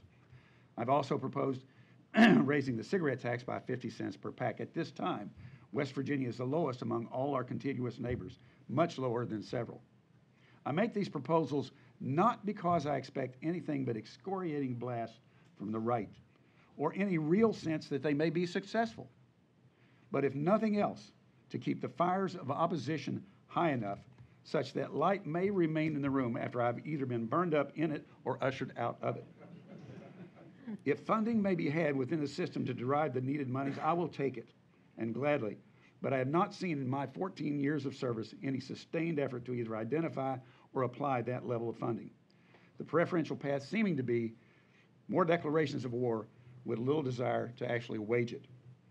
There are and have been for some time proven solutions, such as adult and juvenile drug courts and peer-directed recovery centers. Please note that more than 93% of West Virginia juvenile drug court graduates did not reoffend in the juvenile system. Only a few blocks from here, and I wish that I had the opportunity to have them come by because they walk every day. A few blocks from here, there's the Healing Place of Huntington, a peer-directed center that is seeing upwards of 65% success rate amongst its alumni. But even these positive results can have no lasting effect if we do not offer hope of a job and a future for those willing to make the effort to get and stay clean. While I can lay no claim to being a savant where drug policy is concerned, I would hasten to offer a few suggestions. Number one, pursue and incarcerate any and all pushers to the most extreme element of the law. Number two, treat addiction as a disease and not a crime. Give first offenders the opportunity to expunge their records given random drug testing over a sustained period of time. Number three, create long-term recovery facilities, not hundreds, but thousands of beds across the entire nation, sequestered and given enough time and hope of a future at the end. A great proportion of these walking wounded in the war on drugs can be brought back to society and to good health. Stop assuming, number four, stop assuming that these sickened and wounded individuals are expendable, or that any particular element of society is any more given to addictive behavior than any other. Every mirror has a potential addict in it. Every one. Circumstances as well as bad choices lead many people to ignoble ends. Offering at least the opportunity to change those ends is where we must start. Finally, as a pharmacist for many, many years, I've seen what is going on with methamphetamine up close and personal. For several years, we have worked very hard to try to make it a prescription-only item in the state of West Virginia. I would urge Mr. Kerlikowske that the administration take a strong look at that. Even in states where the NPLEX system has been engaged, the growth in the number of meth labs has been extraordinary. We have got to do something about these toxic time bombs that are being created in the back seats of cars, in the parking lots of Walmarts across this nation that endanger our children, our first responders, police officers, and even the administrative staff in hospitals where these folks come. I will make those suggestions only in terms of knowing that I'm speaking to the choir. But having spoke to the choir, I would hope that we all learn that the tune that's got to be sung has got to be sung concertedly amongst all of us, both sides of the aisle, every end of the economic spectrum. This cannot be dealt with in any kind of partisan way, in any kind of way that suggests that the economics prevent us from doing something about it. We have simply got to make the commitment, a real commitment, to invest in the people of our country in a way that will bring them back to our country in a profitable way. Thank you. Thank you, Don. Pat Bradley.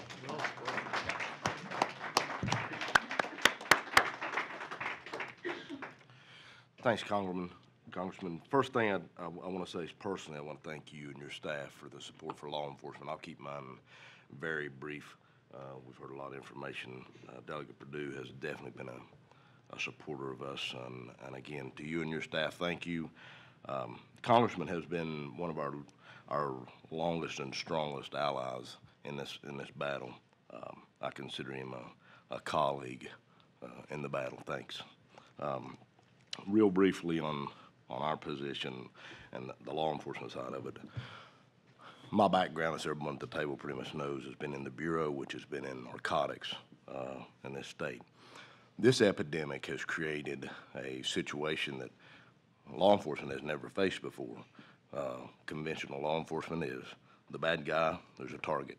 You advance, you overtake, and destroy, and you can't do that with this. It's our good people. It's in our medicine cabinets,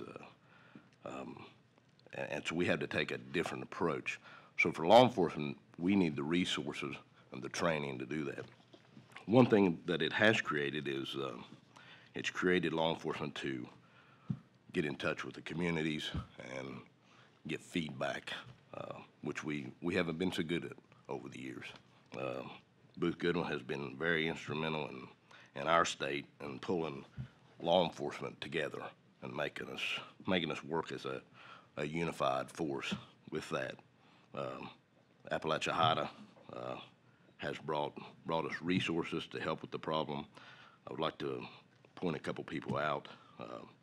Our Appalachia director, Mr. Frank Raper, is here. I think he's in the back. Mr. Raper, if you'll stand up, he may have stepped out.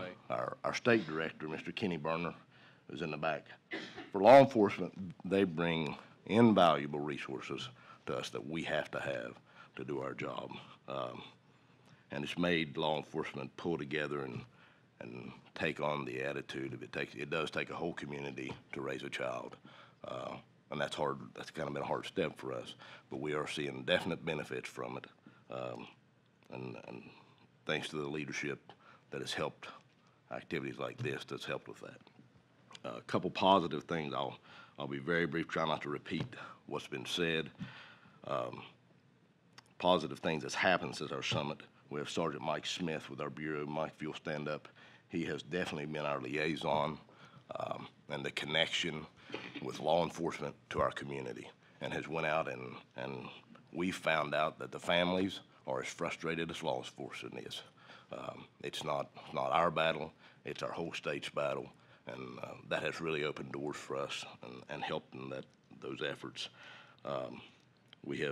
He has helped in meeting with the Board of Education. Our big focus is drug demand reduction, in which we feel like it has to start very, very early on, has to start with grade school kids, and we feel like it's an investment that has to be made in the future. It's not a return, it's not a quick return. It's, I would compare it to the dirty stigma with cigarettes. 15, 20 years ago, all the high school kids thought it was cool to smoke. That investment that was made for the negative campaign, now we see a turn of that, and I think that's what we're facing with this. There has not been a negative or dirty stigma with prescription drugs because it's in all of our families, all of our doctors are the ones prescribing it, and it's an epidemic that has no dirty stigma to it. And until we get that ingrained and educated into our kids, that's where it seems like the endless battle is, but I think that's what this is for, and we need to focus on the education of our youngsters. The legislative help and the DEA's help goes without saying, has been explained. I provided you all the handout. I know we're running behind. I'll let you look over that on your time, but our new Bureau commander has put together the new trend. Our new Bureau commander is Tim Bledsoe. I think he's in the audience also still. That's Captain Tim Bledsoe. he definitely understands the situation. He's very passionate about it, and we know he will take law enforcement on the state police side forward in this arena. But he's put together a handout which puts together the trends, and what you do see is trends changing. And it's as Delegate Perdue said many times in the past, it's like pushing on a balloon. If you push it here, it blows up over here. And that's true. And what we're seeing right now is the cut down of accessibility of pills is causing the heroin use to our state to go up drastically. That's not a good thing, because as Mr. Goodwin said, heroin is, it's dirtier. It's not regulated, and our overdoses go way up with that. But on the law enforcement side, that's something that has to be imported in. So it's easier for us with the resources from ONDCP to target DTOs, which is drug trafficking organizations that's capitalizing on the opiate-based addiction that our state has.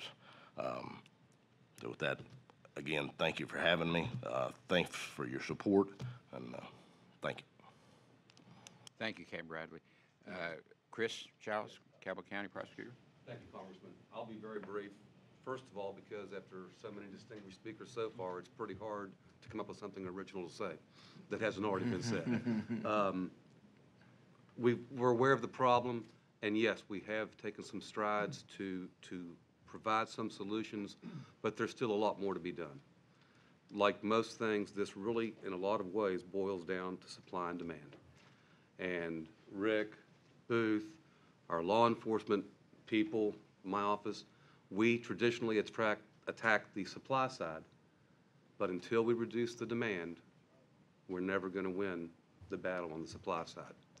So we have got to do more, and we're starting to realize that, and we're making strides on the demand side with drug treatment and all the other alternatives, with day report centers, and I'm sure Michelle's going to talk about, with the drug courts.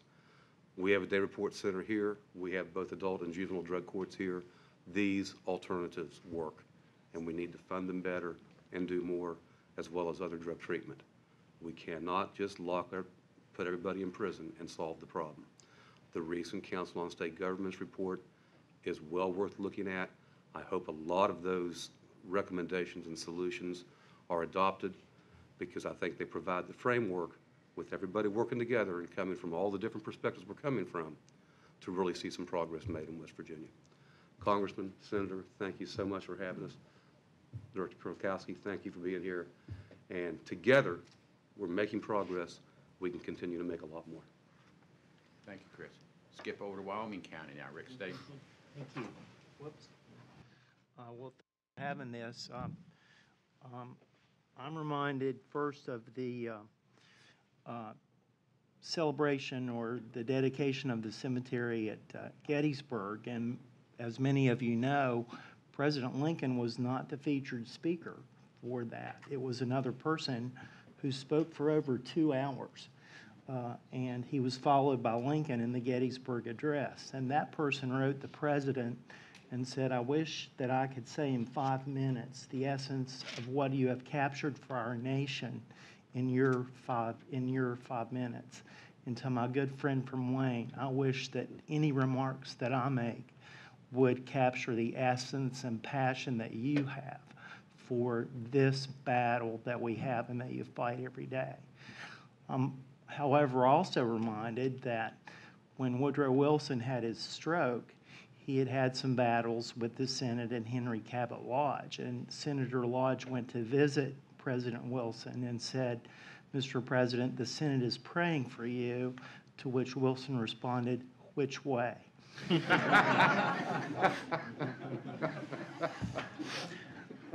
I believe in conversation.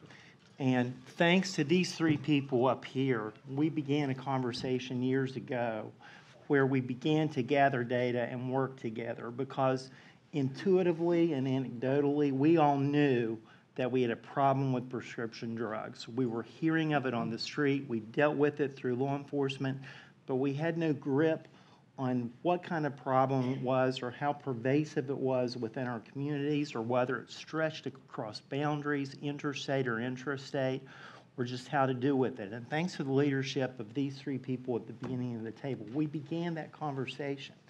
And I believe in the continuation of conversations like this because I believe that they lead to brainstorming ideas, getting ideas from other states. I'm a big believer in plagiarism, that if somebody else is doing something good, we should try it. And so I applaud the efforts that have been undertaken here, and we are seeing very real results. Chris has touched on something that is unique to maybe that you might hear from people in law enforcement, and that is this.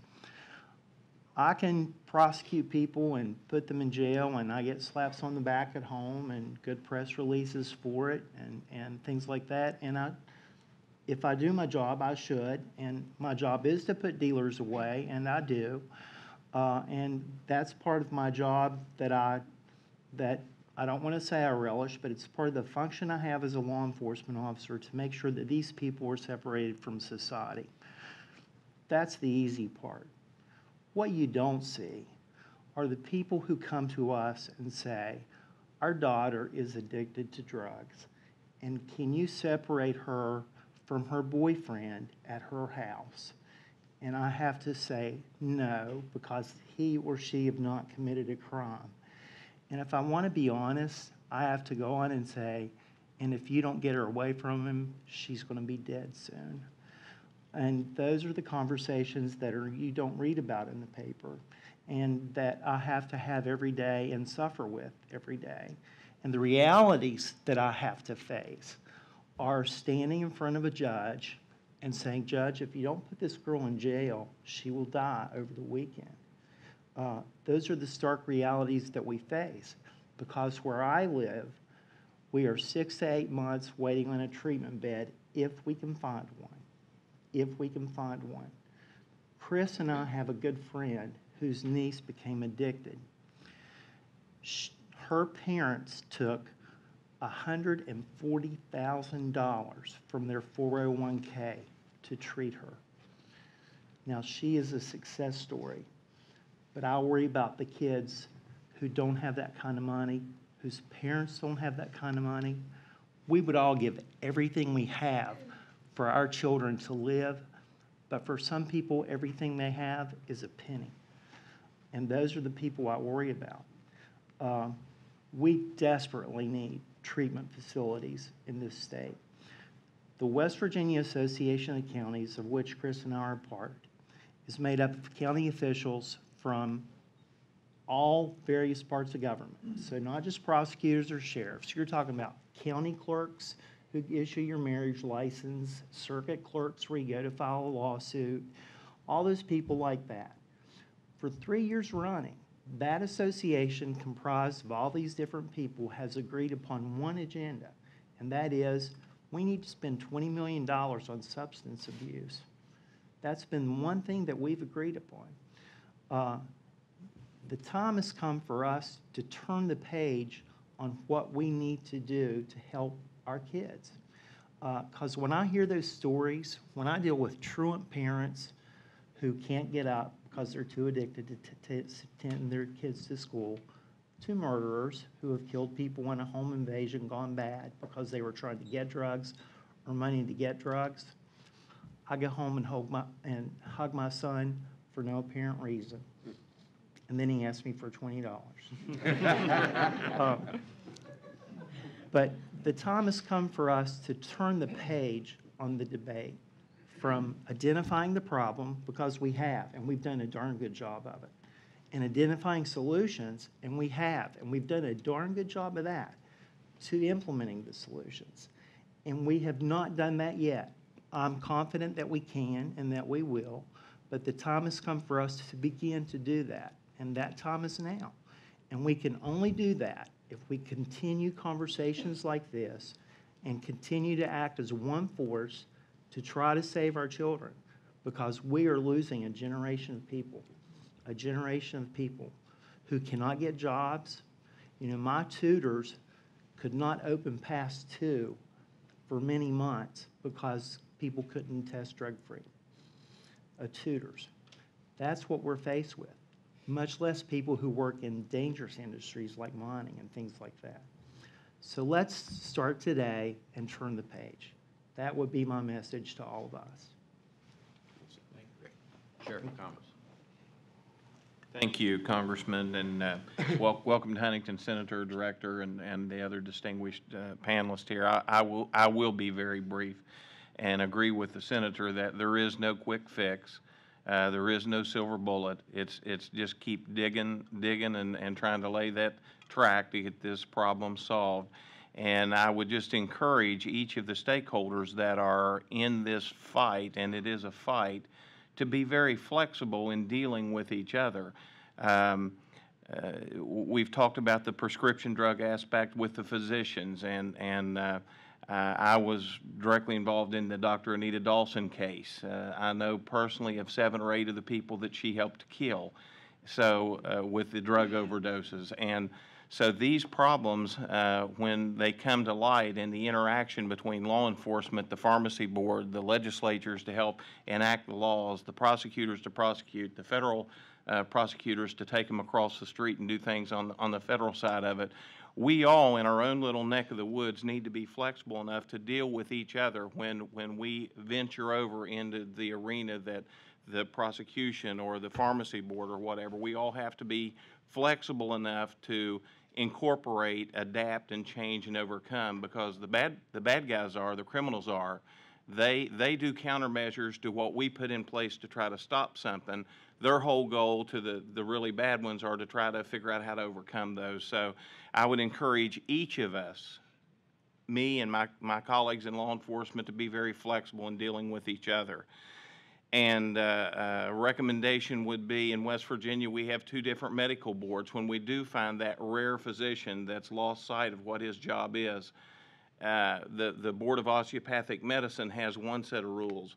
Physicians and MDs have another set of rules. So I had tried to deal with the Osteopathic Board, and there's different criteria for the different things with regards to their investigation. So dialogue is good. These meetings are good. Getting to know faces and people and talking with them and allowing each of us to be more familiar with the others. It makes it easier to address those problems. Another point, I would simply ask the powers that be, if you will, especially our good friends in the DEA, keep that meth lab cleanup money coming. It's so bad when my drug officers and my patrol officers say, we hear there's a meth lab here, should we go? Because you don't want to pay that bill. I can't pay that bill in my budget when I have to call a meth cleanup company out of Pittsburgh or Maryland to come and clean it up. We in the county government do not have that funding. So I would encourage all those that have a say, if you would, in that pot to please keep those funds available for the local law enforcement to help clean that up. And I will simply say that the big case that highlighted Dr. Anita Dawson was the terrible fiery car crash on alternate 10. And when I looked the husband of the wife and the mother of, or the father of the daughter, he didn't want his pound of flesh. He wanted the problem fixed. Booth's shaking his head. I'm sure he's talked to Mr. Crawford. That's what he wanted. He wanted a patch, a fix to the problem.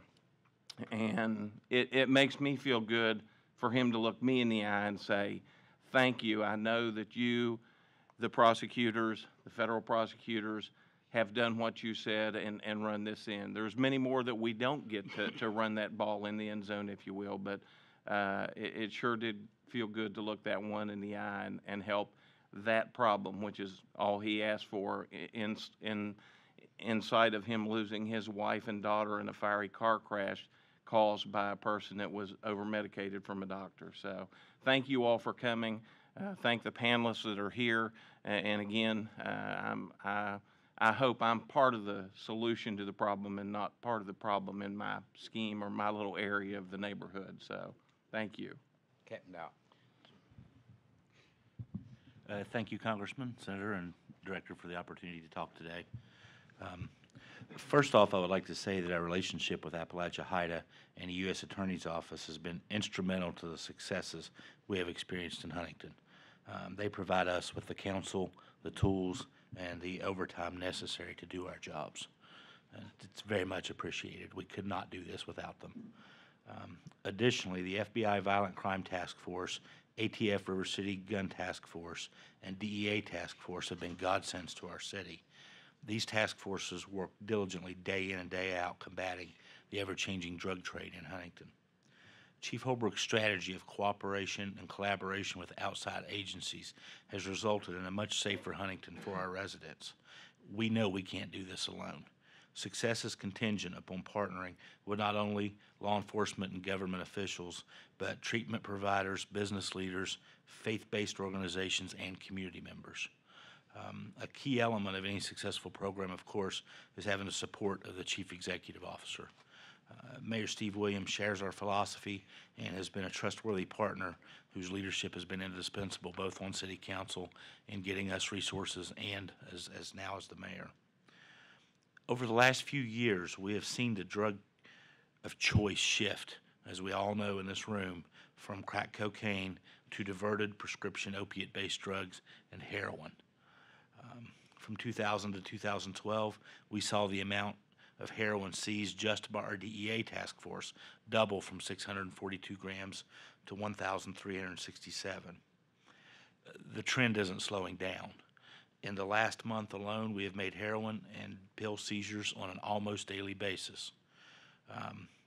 One of those seizures resulted in us netting 1.1 pounds of heroin in one seizure. That's new to us. In the last 6 months of 2012, our EMS personnel handled 66 overdose calls, 44 of which were heroin.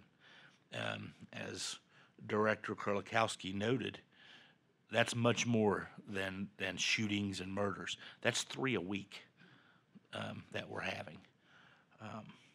One stark example from the last month was a call of an overdosed woman stopped in the roadway, unconscious, with a needle in her arm and a child in the car seat beside her. Additionally, we've seen a shift in crime from the Fairfield neighborhood to the west end of Huntington. We are applying for a drug criminal justice innovation grant and a Project Safe Neighborhood grant to combat these problems. These programs will be based upon our highly successful Weed and Seed program and drug market initiative we did in the Fairfield neighborhood. Those programs resulted in a 28% reduction of violent crime and a 35% reduction in drug offenses in the Weed and Seed area, and a 40% reduction in drug offenses and 62% reduction of violent offenses in the DMI area.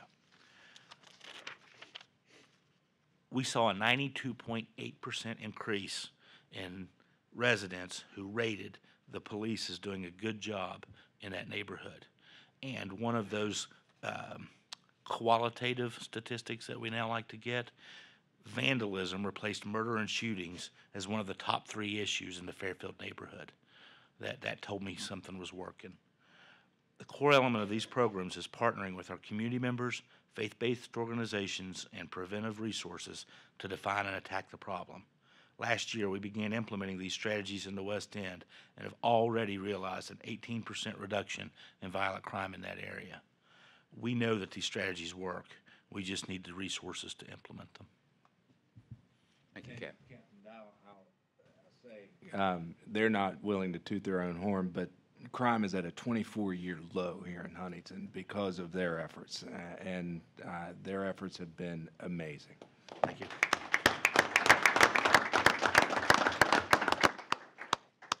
Michelle Akers is our next panelist, and before you proceed, Michelle, let me say to you on a personal and public note, our prayers and thoughts are with your father-in-law, Logan County Commissioner, and Coach Willie Akers as he continues to recover from his recent accident. I'm honored to be here today with you, Congressman, Senator, Director Kerlikowske. I'd like to tell you a little bit about the Southwestern Regional Day Report Center, where I'm the director, and just give you an idea of what day report centers across the state of West Virginia are doing to help with the epidemic of drug addiction. Our Day Report Center services the counties of Logan, Boone, Lincoln, and Mingo in southern West Virginia. We have 231 clients who are all adult, nonviolent offenders. 75% of our clients suffer from prescription drug dependency. The focus of our center is to be a one-stop shop where we provide intensive, evidence-based outpatient substance abuse treatment, direct supervision, drug screening, GED classes, and community service opportunities. Most of our clients would be housed in regional jails or in prison, or would be dead from overdose without this alternative sentencing structure that we offer. I've been a clinical psychologist for 18 years, and I actually came to the day report setting from a private practice. And I did that because I fully believe in and support alternative sentencing programs such as drug court and day report centers. We have seen success. We recently did a 6-month analysis of some of our drug screening data, and we are at a 14.7% failure rate of drug screens, which is very good considering the people that we are drug screening 3 or more times a week. We drug screen our clients on a random basis 3 times weekly, on the weekends, and even on holidays, including Christmas Day. So we do a lot of drug screens, and to have a 14.7% failure rate, I feel like our program is successful, and I know that we can do more to help them. So there are some barriers. Our goal is to help them change their lifestyle. And in southern West Virginia, prescription drug dependency is a lifestyle. It's almost a cultural way of, it's almost part of the culture. To change someone's life who has had a prescription drug problem since the age of 12 or 13, and they're now 30, is not an easy task. And it's more than just providing evidence-based treatment. It requires helping them find drug-free housing, which just honestly doesn't exist. We do everything we can to link them to organizations to find drug-free housing or to find a sober house or a halfway house even for them to reside in, and they do not exist in our area. And so unfortunately, we are preaching to them, you have to remain drug-free, you have to call someone if you are going to relapse. But then we send them home in the evening back to a drug-infested home. So that is a battle for them. So we need more sober housing. Secondly, we provide employment skills courses. We help our clients write resumes. We transport them to job services at least twice a month. We even transport our clients across the counties that we service to put in job applications. But honestly, employers are not interested in hiring our clients, even if they have a year of sobriety. Someone with a felony, particularly a drug felon, employers are not interested in hiring. So we need something to be a better buy-in to employers. And what we tell them is, we can almost guarantee you a drug-free client. We know when the last time they used, because we drug screen them all the time. But of course, and understandably so, employers are a little leery to hire our clients. So it would be of benefit if employers were given tax credits or some type of an incentive to hire someone who is on the road to recovery and has even 6 months of sobriety under their belt, just to give them a chance at changing the lifestyle that they have lived for so long. And thirdly, we have nowhere to send our clients when they relapse and need detoxed, or they need more long-term treatment or more intensive treatment than outpatient treatment can provide. Unfortunately, which Judge Thompson can tell you, what we typically do is we send them back to jail for a detox, and that's not what jails were meant to do. We need more inpatient rehabilitation facilities and more inpatient drug detoxification units. That being said, we don't have the qualified staff in our area to provide those services. As director of the Day Report Center, this year we decided to hire full-time therapists on our staff rather than contract out, because we felt like if our therapists were in-house, they could build a better connection with our clients. That seemed like a wonderful idea, but we had a very difficult time finding qualified staff who were willing to come to rural southern West Virginia and provide those services. So maybe incentives for graduate level counseling students to come to rural West Virginia and provide services. Maybe that may pique their interest in coming and helping us fight this epidemic. I applaud Director Kerlikowske and the Obama administration for putting so much substantial funding and focus on the prevention and treatment of the disease of addiction. Unfortunately, I don't think that the people in our area recognize addiction as a disease, but rather they view it as a poor moral choice. And so I feel like our area needs so much more education and understanding that when you start taking prescription drugs, and then you start taking more prescription drugs, and then you're taking them 3 times what the doctor originally prescribed, that is affecting your brain and that is destroying your life. And the people in our communities do not see it that way, and they don't understand it that way. And so we need more education, not just for our students. I have a 15-year-old son, so I certainly want that to continue in the school system. But it also has to happen in our communities, in our churches, in our community organizations, because it's a way of life in Logan County, Lincoln County, Mingo County, and Boone County to take prescription drugs on a daily basis every day. And it's even sometimes prescription pills can be viewed as a form of currency, because I will trade you these 5 Neurontin for this food basket that you just picked up at the food pantry. So it's a form of currency. And so it's going to be a community effort. It's going to be a national effort. I do think that programs like the Day Report Center and certainly drug court works. I've seen it work, or I wouldn't have left my private practice to come and take this position. But I know there's more to be done. There's a lot more work to be done, and I applaud all of you for your efforts, and I just encourage you to keep doing everything you're doing because you are helping us. Thank you.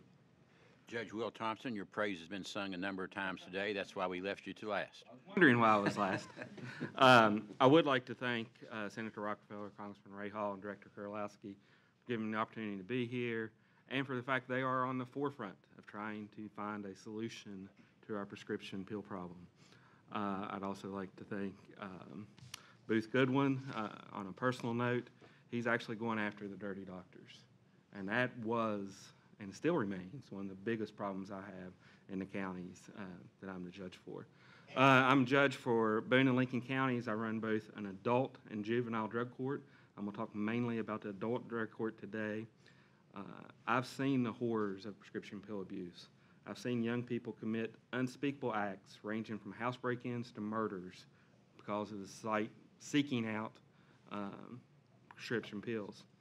I've had to take children away from their mommies and daddies because mommies and daddies would rather pop a pill than take care of their child. I've seen the unnatural act of parents having to bury their own children due to drug overdoses. And if you ever want to talk to a grieving mother after she's buried her 25-year-old son, that is somebody that will really set you back. And as Senator Jenkins brought up, probably the most devastating thing I've seen is these little babies born addicted to drugs.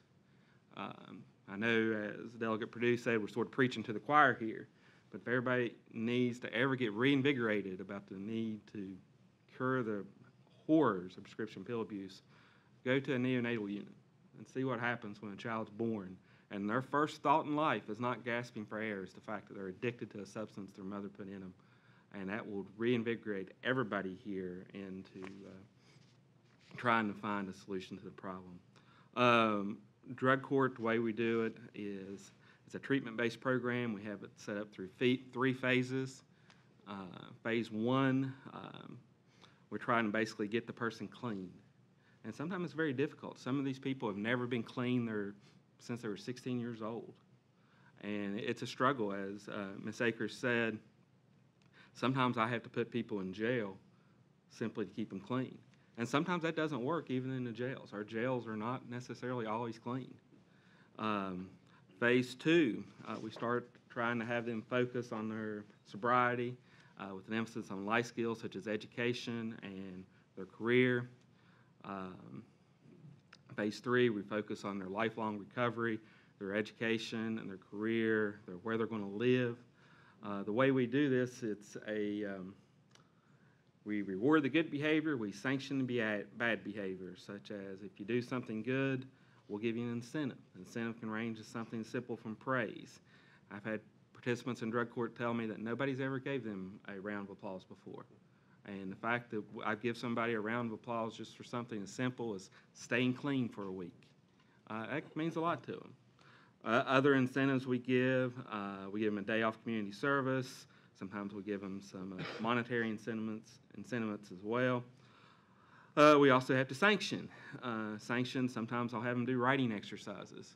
And sometimes something as simple as copying a page of a dictionary can be a sanction. I'll also go to extra community service. And a real effective sanction I have is home confinement, although as people have noted, sometimes keep them in the home is where the drugs are, so that doesn't always work. And of course, we also have to use jail sometimes as a sanction. As part of the program, we try to give back to the community. We do a lot of community service. We range anywhere from street cleaning to weed eating to litter pickup. I think every youth athletic league in our counties call me so we can have our drug court people go pick up after the ball games, things of that nature. It gives them a way of giving back. We also do a community garden in Lincoln County where we actually grow food to help fund the local food banks. The people we're taking into our program are people that would otherwise have been sentenced initially to the penitentiary or would have violated their probation. We're not taking people who is this their first brush with the law enforcement. We're taking people who have had a lifetime brushes with law enforcement and a lifetime battle of addiction. We average between 40 to 45 people in our program. We actually have a pretty even breakdown between the males and females in our program. And even those who don't eventually graduate, we have about a 23% graduation rate. Even those who don't graduate, they still come back even after they go to prison. Our program's set up, if you don't graduate, you end up in prison. When they do get out of prison, they'll come back and they'll say that we've gotten some tools while we were in drug court, so it was not a waste of time even though we didn't graduate. Senator Rockefeller said at the beginning, we do have a really good recidivism rate. I think the national average for prisoners is about 60%. We have a 14% recidivism rate, which I think is too high. And we look back, and I mean, my probation officers, we're going to try to fix those problems, but 14% is still good. Cost, we're very cost effective. It costs us about $5,000 a year to put someone through drug court. Most of that comes from grants, which hopefully they'll keep coming. We also have our local counties funded as well. $5,000 might sound a lot. Compare to that what inpatient treatment costs for 30 days. Compare that to what it costs, about $17,000 a year to keep someone in jail, and about $25,000 a year to keep someone in prison. And I must tell you, prisons do not fix drug addicts. The first thing any prisoner wants to do who's a drug addict when they get out is immediately go out and get high. So prisons do not work as far as fixing drug addicts. I would like to talk a little bit about some of the individual successes we've had. New crimes while our participants are in drug court, they're pretty much non-existent. Not only they stop committing crimes. We've had participants get their kids back or build relationships back with their kids that they've lost through drug addiction. We've had many people attain their GEDs, many more enroll in college. In fact, Dr. Kopp will appreciate this. We actually have one recent graduate who's here at Marshall now getting her master's degree. We have them get good jobs. In fact, yesterday in the Boone County Drug Court, I had one young man brag on the fact he's going to have 119 hours on his paycheck this pay period, which is in addition to doing all the requirements for drug court. So that's a good thing. But I will tell you my greatest success, and this, as we talked about with the babies, since we started drug court, we've had 4 healthy, drug-free babies born to the mothers in drug court. Thank you very much.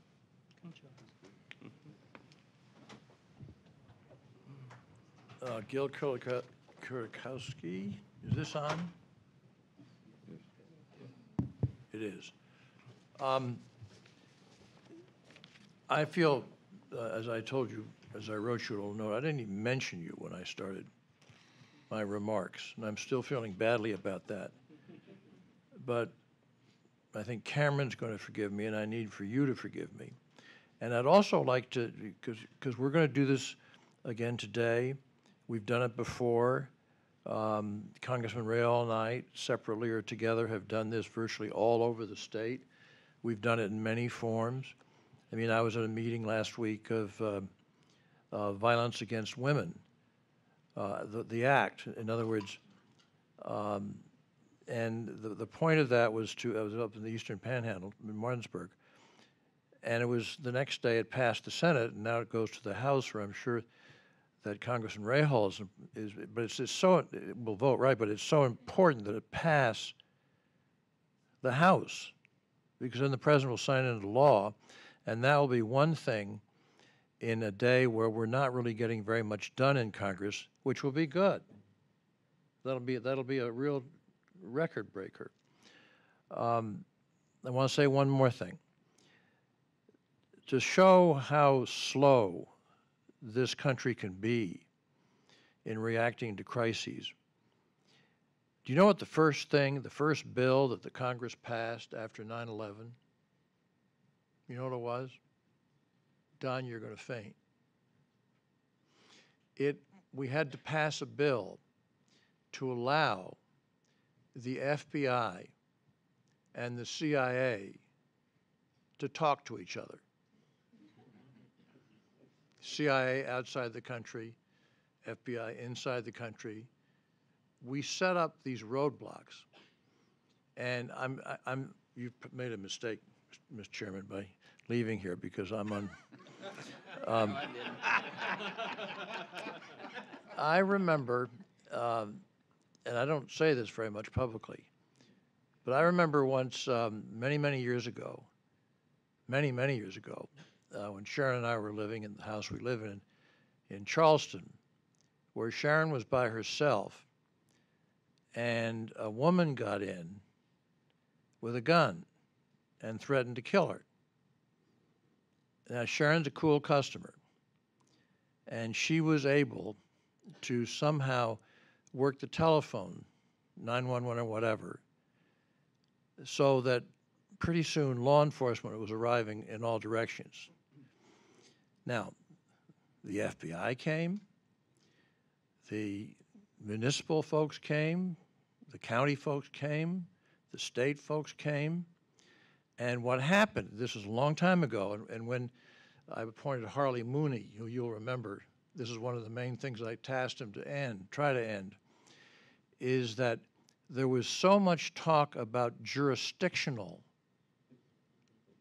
who really had responsibility for doing this, that Sharon was sort of sitting there in the kitchen all by herself, you know, and outside they were battling out, well, who's in charge here, which got more complicated when the FBI came, obviously. And so I have that in mind when I hear a lot about we're coordinating, we're sharing, we're going back and forth with each other. Things are a lot easier. And Administrator Kerlikowske, you've been all over the country. You're an extraordinary person and so effective and committed. We do these information sharing things. It's like you know, cybersecurity is the biggest national security threat we face. Can't get it past the Senate, primarily because the Chamber of Commerce, U.S., doesn't like it. Not a good reason. We're going to go back at it. And one of the main points of that is information sharing. For example, federal government and individual private industries who are getting hacked to death and having all their discoveries taken to other places. They just don't trust this business of sharing information.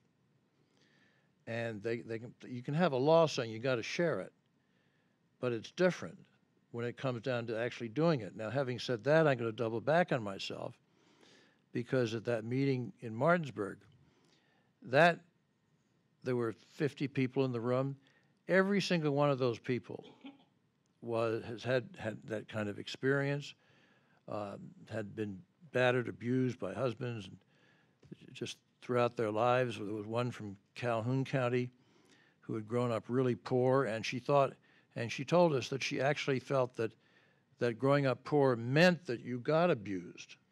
It was sort of one of the things that went along with being poor. So she didn't separate it out in her mind until she got involved with this group.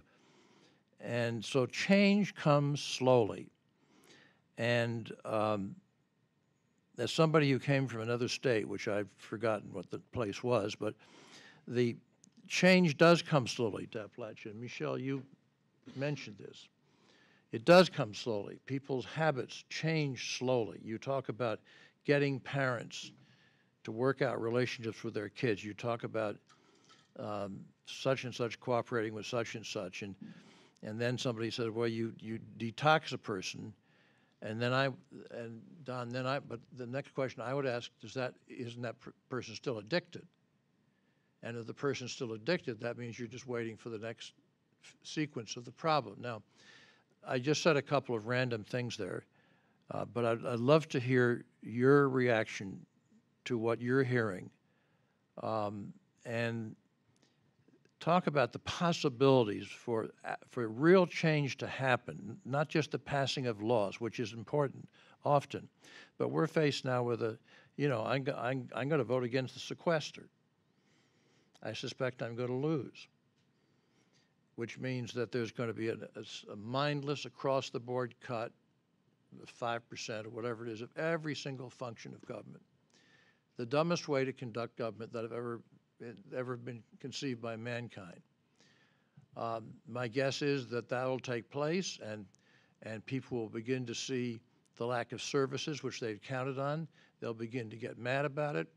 They'll begin to get really, really, really mad about it, which will then throw these two parties that are blasting each other and seem to just live to do that back together and force them to come to a reasonable solution, which is not the way government is meant to work. So what are your thoughts as you look at the country, as you listen to us, as you see what works and what doesn't work? What have you heard today that interests you? Well, I was excited and anxious to be able to come back to West Virginia and listen to what has gone on. We've tracked what has occurred with either the first or the second highest fatality overdose rate in the country. But I would also tell you that the amount of progress, because it's been almost 2 years, it's mind-boggling to me how much progress has been made. I would also say that when tough economic times, which you all are all too familiar with here, when tough economic times and you're confronting this kind of problem, there's a level of cooperation and collaboration and discussion where people say they know each other. And unlike the story that you were telling about Sharon, no one in here from the state police or the board of pharmacy, no one's talking about I'm in charge or this is my turf or I'm responsible. Every kind of person, it's almost like Stanley McChrystal's new book on My Share of the Task.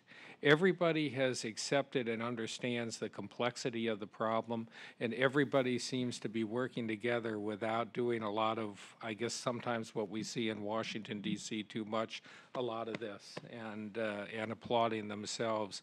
And then also recognizing, as Michelle said very eloquently, there's a lot more to do. We will take back some additional ideas. We are happy to serve as any type of help and resource where we share information about what we've seen and heard in other states. And we will make sure that people understand the progress that's been made here, but also the importance of some of those federal dollars that are needed to help leverage some of the programs. Treatment is far less expensive than incarceration. Judge Thompson knows from the 2,600 drug courts around the country that they actually work and that they're far less expensive than other options. So I couldn't tell you how impressed I am, as always, by the leadership and the cooperation. And we like to be able to go back into those White House meetings and brag about what we've seen and heard in West Virginia. I was hoping that we'd have a chance to hear from the audience, but our time constraint is severely limited at this point, and we are going to have to proceed on to Charleston, where we have previous commitments. But I do want to thank all of our panelists. You've given tremendous testimony today. I want to thank Senator Rockefeller, certainly our U.S. Attorney Booth Goodwin, and most importantly, I want to thank my good friend and all of our good friend in this battle, Dr. Gil Kerlikowske, for being here and taking time from his schedule to once again be with us in West Virginia. There's no doubt this is a tough, challenging issue, but there's no doubt it's an issue we all together must confront as an entire generation hangs in the balance. So with that, I want to again thank everybody and say we're going to tackle this together. Because so much is at stake, billions of dollars for our economy, our workforce, billions of dollars for our families, much more money for our families, and to all of us, it's something that together we can continue to make progress. But as we've heard so often today, there is no one single bullet, magic bullet, no one single individual, no one level of government, no one sector of our society that's going to do it alone or solve the issue alone, or no one piece of legislation, but all of us working collectively, collaboratively, and cooperatively as we address this issue that indeed affects our children and our grandchildren and our great-grandchildren. Thank each of you for being here. Amen. Thank you. Thank you.